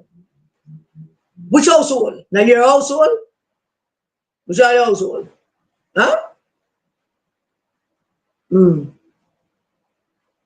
Reintroducing himself to the people of Darliston, trying to sell himself as a poor little white man that got this thing when it mash up and trying to fix it back, and him and him general secretary, right hand man in the juggling, was not letting down, during our journey together. When we took the thing, that's the PNP I'm referring to, when we took the thing, and we're trying to build the thing, because it did Margaret got mashed up. I don't mash it up. I don't mash it up to get power. And people know, say I don't mash it up to get power. Yes, voters have short memory. But voters having short memory was a time before YouTube and Facebook. Can we get up every day and just remind them? Who mash it up? Who mash it up? Well, no, there's a Peter Phillips can't win. One out there, hire people down Westmoreland for people lose. I hire people over in Central Kingston for man lose. Who mash it up? I don't know. The PMP people must remember that. The same way they mash it up to get power is the same way you must not now give them power. Do not give it to them. They mash it up to get it. Now them telling you that it's still mash up. But you must give them power. You must not put power in them hand. Can they mash it up to get the power? So all of that having physic and fits about what I do. And all me out there do, all me out there say. Let me repeat what I said to all of you. They never thought about it when they decided to do it. They never did. They never said to themselves, why, this is not good for my country. The country operates in a two-party system. We could try to say if we can win, if we don't win, they say we can build back together until the leader ready to leave. They never thought about that. But you know what else they never thought about? When they rage that war, to mash it up, and after them mash it up, and then take it over, them rage a war to run out people. They never thought about that either. None of that they thought of, but you know what else they never thought of? They never thought that people like me would still be standing and making them life miserable. They never thought that either. Because they don't understand how politics work. If what goes around, it comes around. If you don't work in any other profession or in any other orbit, it work. That's how work in politics. It goes around and it comes around. So when you get down, it's not tell people, but you get it. And we get it with the poor, it was poor for us. The 2020 election result was poor for us. Yeah, but it burned when they said the word us. It burned that plate over. Poor for us? Who is us? That wasn't you. You did you work hard for feed my shop. I work hard to make it be poor. Hiring people all over the country. From Trelawney to Morant, hiring people to make sure that man lose and that man lose and that one lose and Peter Phillips now win. I'm not gonna put it out there in other words. Peter Phillips can't win. You now vote for him. Nobody now vote for him. We'll see a poll and the poll say now win. And if you now win, you will let it go. Get rid of give our next man. The party one man with money. What? Would the think we forget? Let me promise you this. And I'm not big on making promises, because I like to keep my promises. But I promise you this, as long as I breathe, I will take every opportunity to remind the country and the PNP voters them who are not inclined to vote for you, but are sure about themselves. We have to remind them that is going to mash it up. And all the lengths that we went through to mash it up. So we tell them plain and simple, we don't have to vote for them. If we don't feel like vote for them, don't feel that way. You do have to vote for them, but them same one to tell you no vote for people. Them same one to tell you no vote for him. And now them why you can vote for them who orchestrated that? No, you not really be fool people. No, maybe he's right that the world is stupid. Maybe he's right that the world doesn't make sense. Because he mash it up and tell him to vote for Imani and tell him to vote for Victor Wright and tell him to vote for Wickham and tell him to vote for Wembley Vaz and tell him all kind of things. And then they lost. And now they're telling you, that's all right now, you can come back now and vote for we. You can come back now and vote for we. We mash it up. We took it over. And now, you can come back and vote for me. And that's what I'm telling you. I'm sight. The gall of this man to stand in Darliston Primary School,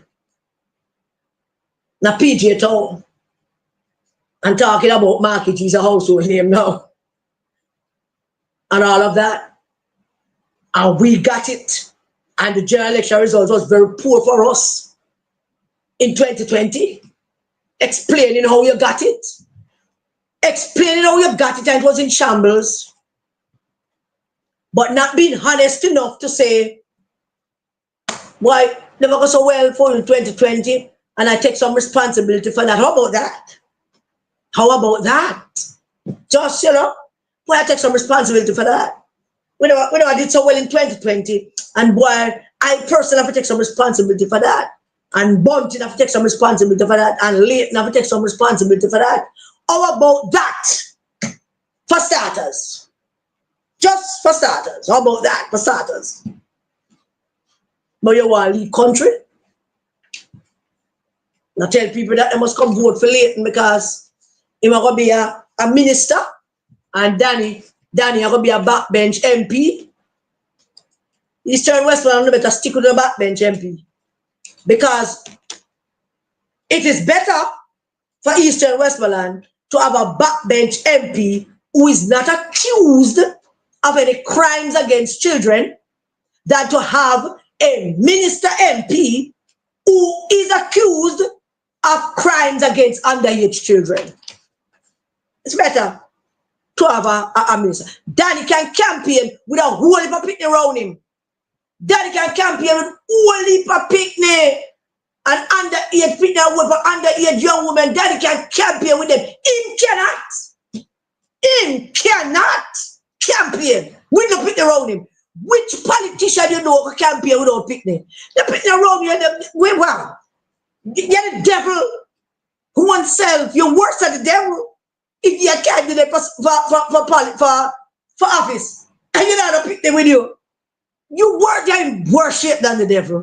Worship than the devil. You see those videos?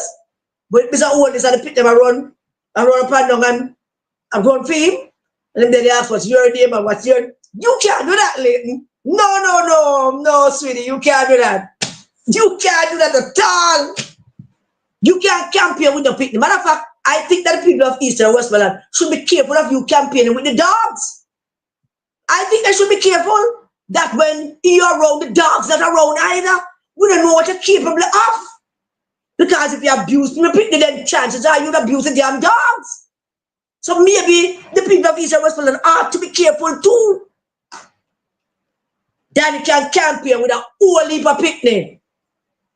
Danny must organize him and the people them have picnic like dirt around him when they campaign. Because you can't walk with none. None. Any picnic them nowhere near you, them peers have ever hold up on them hand. And the camera have a catch you. There's always a camera that's going to have you in them line of sight of you looking at some underage picnic. Do you know what you're dealing with? You stupid fool. You know what you're dealing with?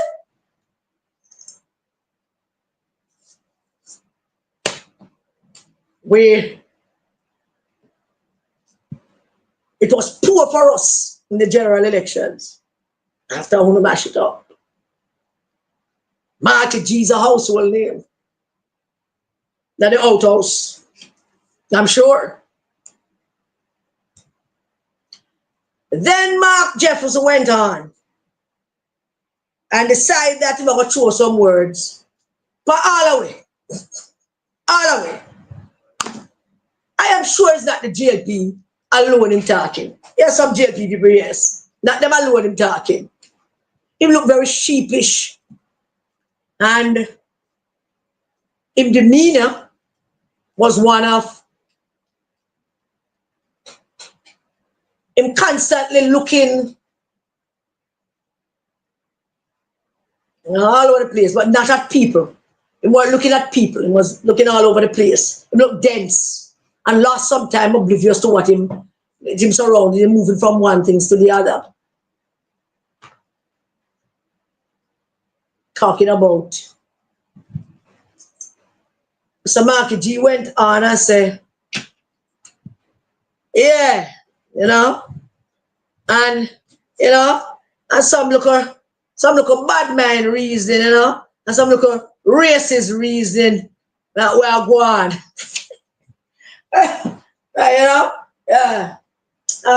Some look a bad man reasoning and some look a racist reason we are going. And then he must sing I and I born, yeah. He must sing. But he can't sing the part where say my grandmother born, yeah. Or my mother born, yeah. Because the part I and I ban you, I would know you don't ban you. But we make a war with that. Some little bad mind reasoning and racist reasoning. We are going. We are going. The part him say, you know, bad mind reasoning and racist reasoning. We are going. No, me don't know which the bad mind reasoning I talk about. But me don't know. Is it somebody the JP bad mind mark for something? Who you know, because him using our words against us, you know. Him using all our words and our language against us because we use bad mind not to say that we are accurate, they are sure that somebody bad mind over something. We just use bad mind out there. We just put it out there. That man said, okay, where boy a bad mind, you're bad mind to bad mind. We use that. Yeah? And use our words against us. I'm sure about the bad mind for nothing. The candidate walking around to be prime minister who can't seem to put on a pants with a shirt in it and a belt, can look like jackets are, you know, just for one occasion only, and walking around in these shirts and out time pants. Him put out in Mother's Day picture, him have on a pants and a shirt, him shirt name pants, and him have on a belt. But in other words, otherwise, going out around the country, doesn't seem to do that. That's not important. He might dress like a thug, just like him talk like a thug.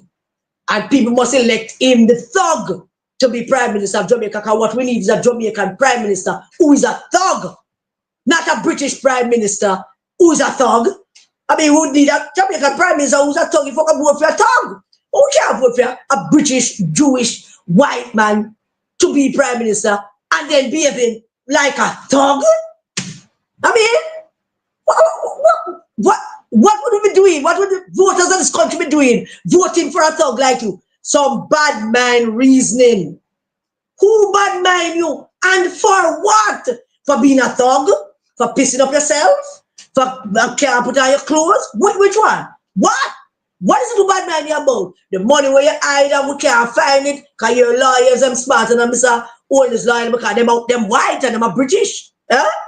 What is it that will bad mind you about? Because I'm taking it personal. I'm really taking it personal. So my dad would laugh all the time. What would the never before me say? Would have the phone over there, war room say, what would bad mind mark about?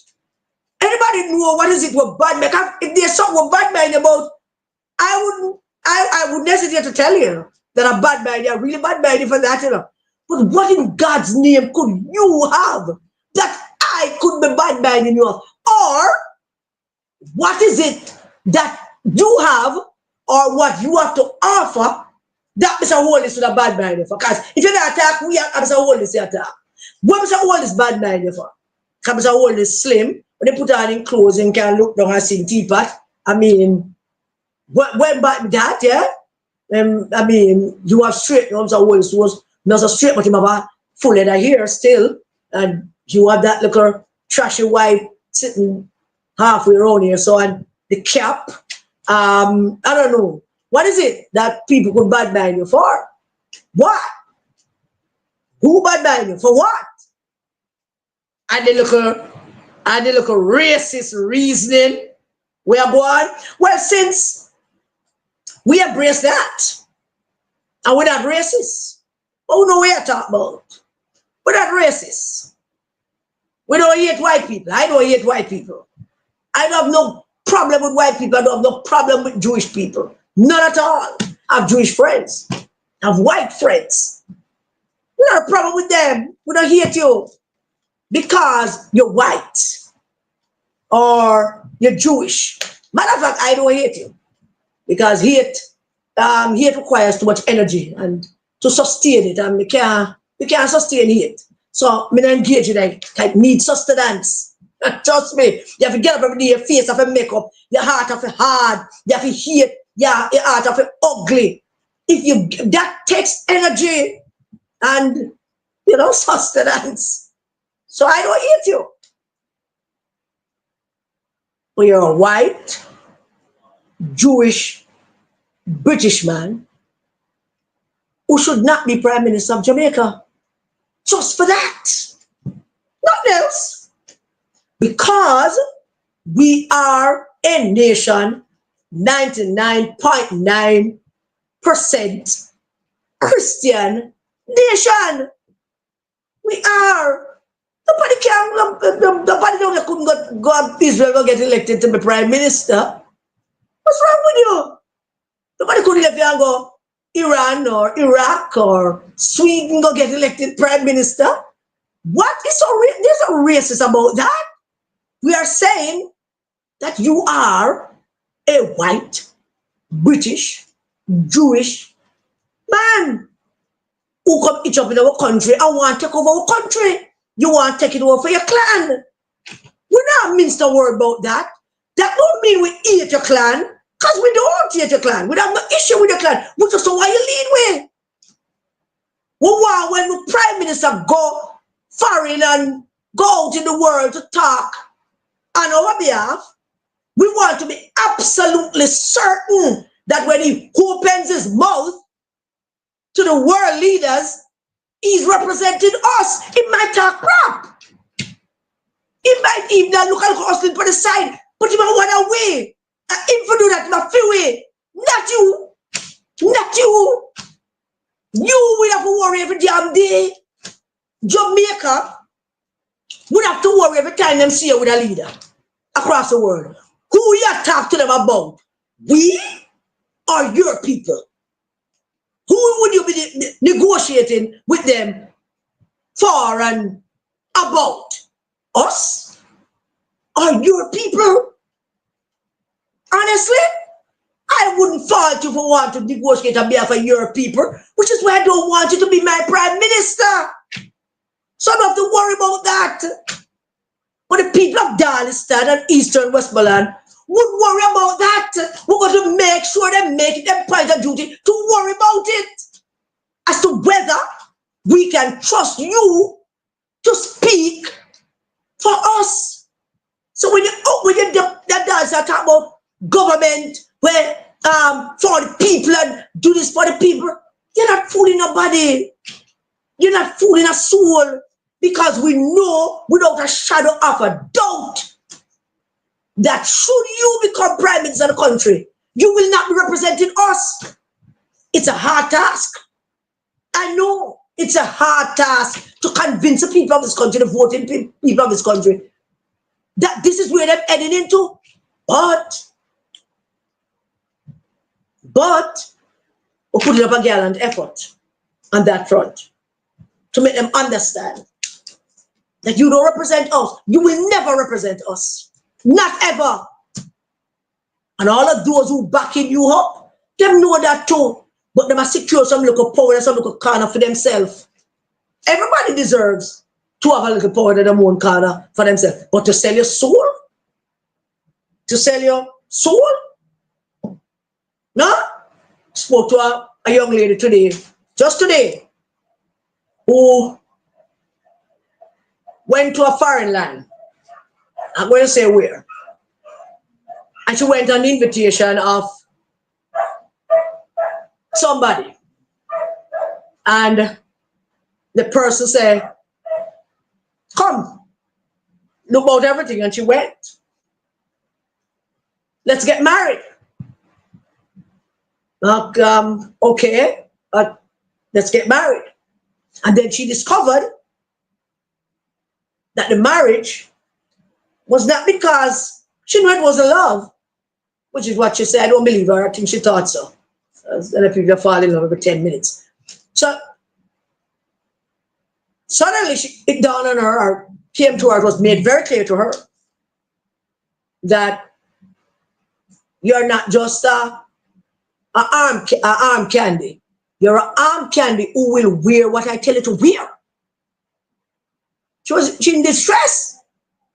You don't want to hear the advice we give her, but she's in distress because she said out to me, I have to wear stuff, clothes that is not my style, and I don't like those kind of, I don't feel comfortable.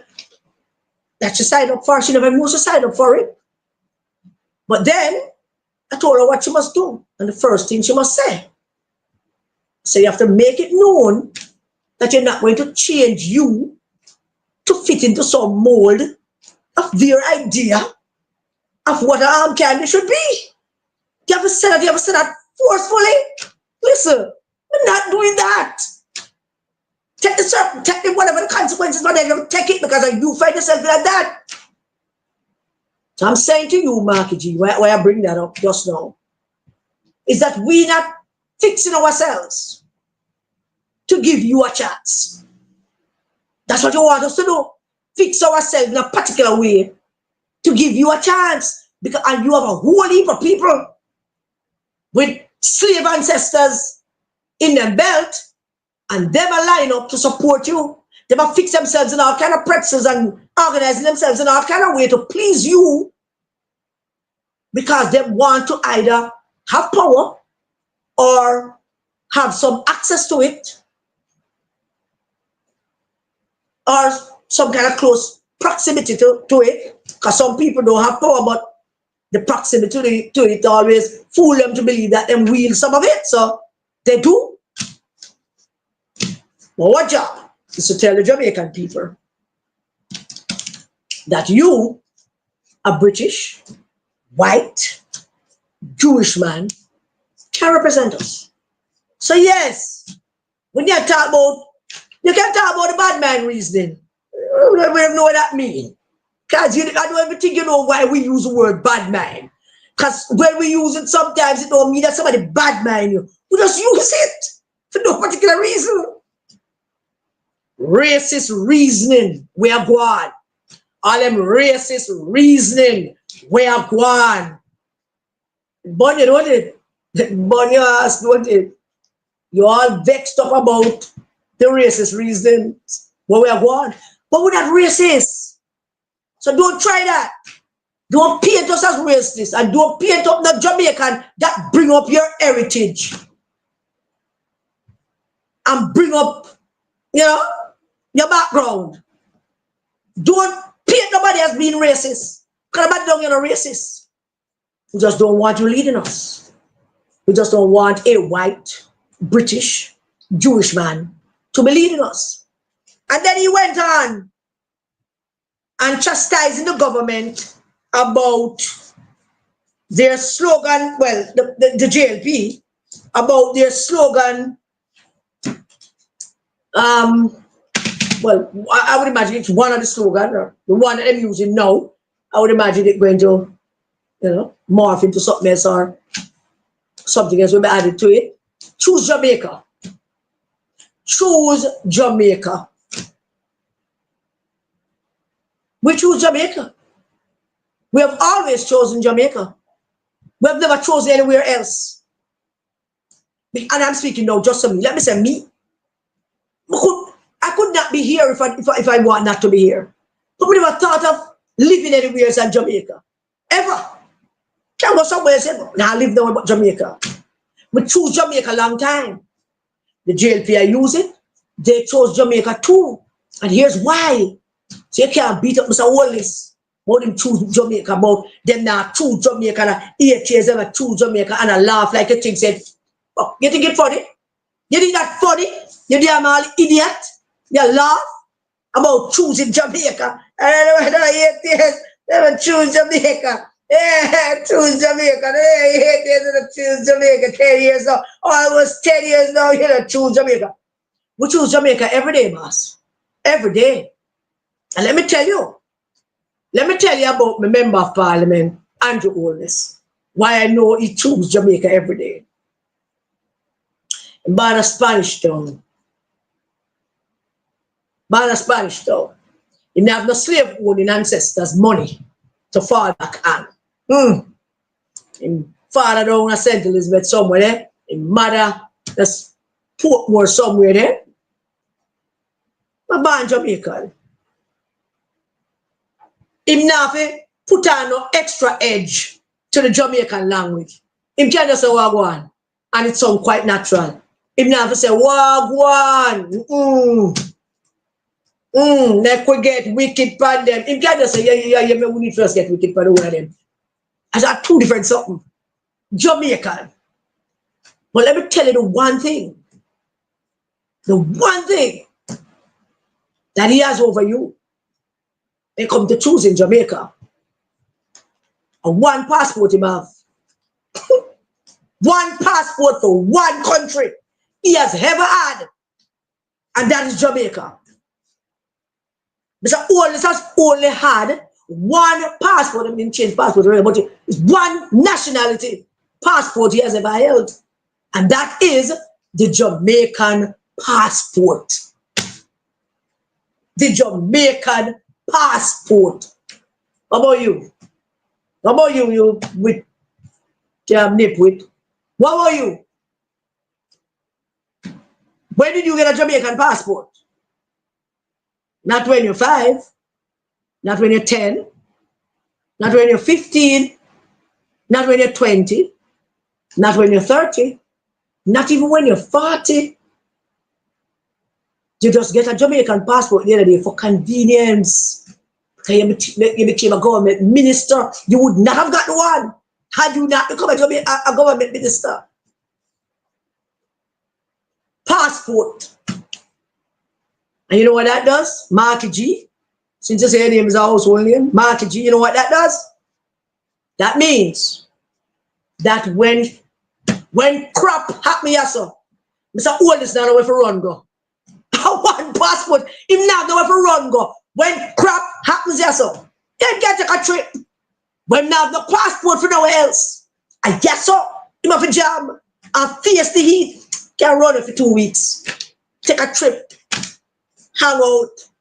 But when the heat come, I guess so him there. Him not know where to go. Him can't run go nowhere because not a British passport. Him not a British passport. Him not have parents or grandparents who were British. Him not have no slave owning ancestors who could pass down something to him like a British passport. Him not know where to run go. When shit hit father, yes, I'm have a jam. I make it splatter all over him.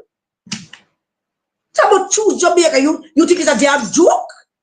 That you can make a fun about it? Choose Jamaica. 10 years now, never choose Jamaica. You sound like a damn ass. You sound like a damn ass. 10 years? Choose Jamaica? We are telling the PMP people that we don't know. Choose Jamaica. Every time. Always. Always. Choose Jamaica. You don't choose Jamaica. You choose Jamaica because you want to be a prime minister. And then after that, we don't know what will happen. So, we have to chat from you about to choose Jamaica. Now, since I'm on Mr. Oldest, I want one final thing before we go. One final thing before we go. I've been meaning to talk about this for a couple of weeks now.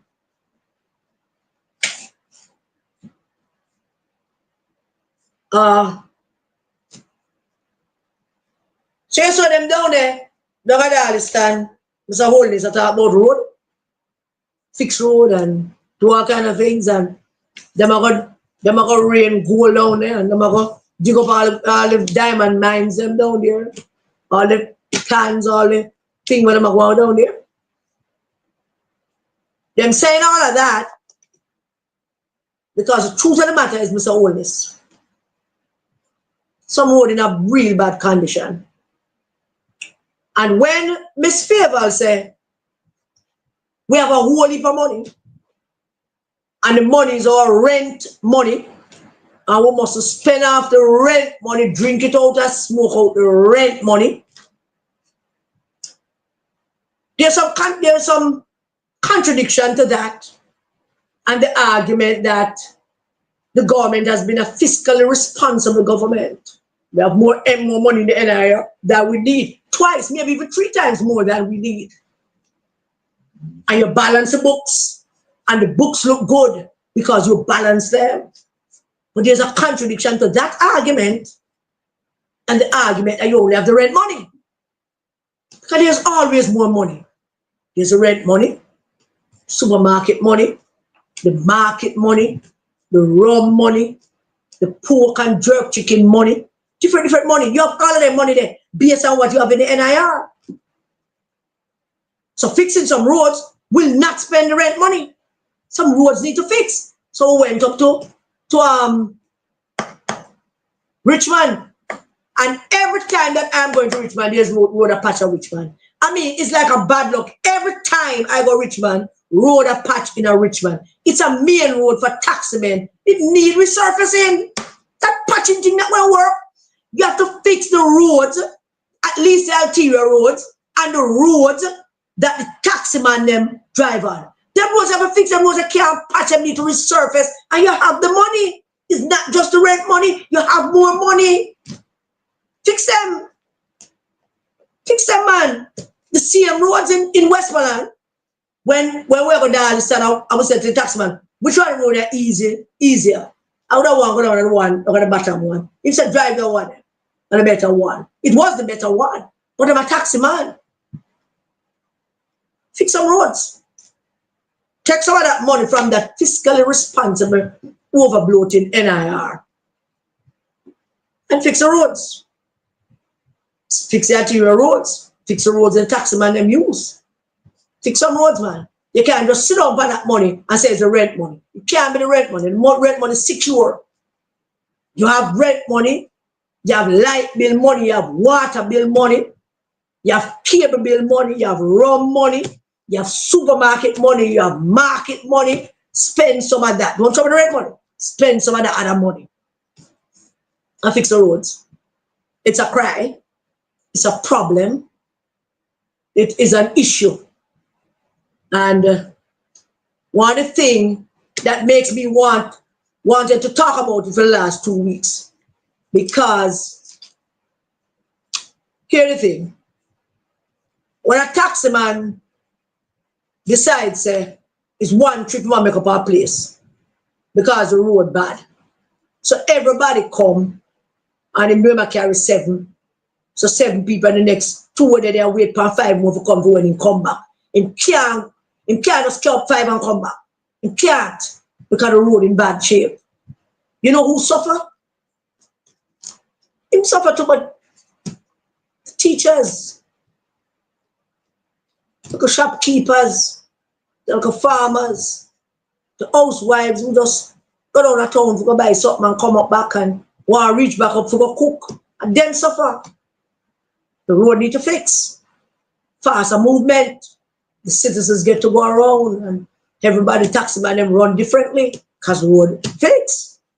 And the children them not square 6 o'clock or even late, even 7 o'clock at night. I'm talking about rural towns.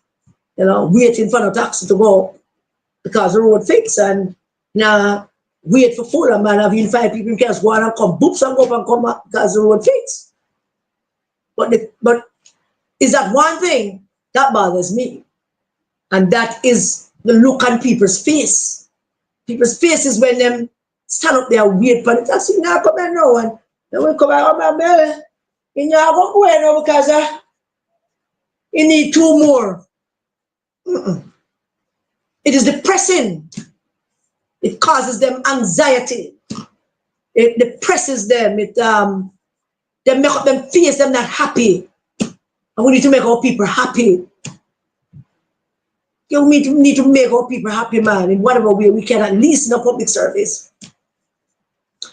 One way to make them happy is to make transportation easy for them to move around to them various locations. So, take some of the other money. Fix some road. I'm just done with that patching road. Richmond is a main road that goes all the way up to Flatville and all them places. The road is bad. We need a proper road. Can't be patching and picking out patches of road all the time. Surface the road, man. It's not that we broke. We're not broke. We're not so we spend money like we're mad people. But we have whole heap of money. Not we have to touch a rent, we have to touch a light bill, we have to touch a water, we have to touch another money then. We have other money, whole heap more. It's road. I make people's lives easier. And if there's nothing else, we're going to take a call or two, Michelle. Madam Producer. Madam Producer. You taking a call or two? I think I covered it. Yes, I think I covered it. All right, so there being nothing else, we're getting a call. Oh my Lord, we're getting a call or anybody calling in?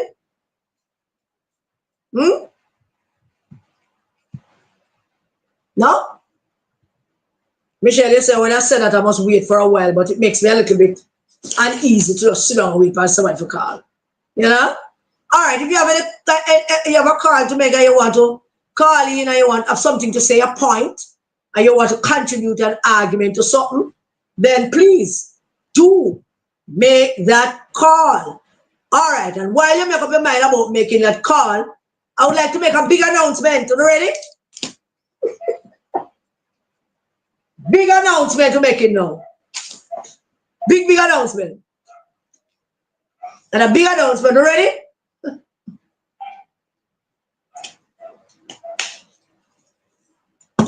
Next week, Sunday, the 17th of May.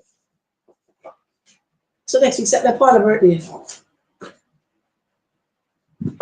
At midnight on the 17th of May, next Sunday, Mr. Greg Christie and Mr. Kevin Stevenson's contracts come to an end at the IC. So next Sunday at midnight, Greg Christie the Bulldog, film contract end. Kevin Stevenson, we're investigating all kind of qualification all the way up to Kazoo. Those two contracts will come to an end on the 17th at midnight. So here's what I'm suggesting. I am suggesting that we have a party, a social media party. What do you think? Anybody agree? Nobody? Yeah, let's have a party. We just come on and everybody just call in and everybody just buy a beer and whatever it is you drink. And we just celebrate the departure of one Mr. Greg Christie, the Bulldog, the main character who down at the IC and make pure problem.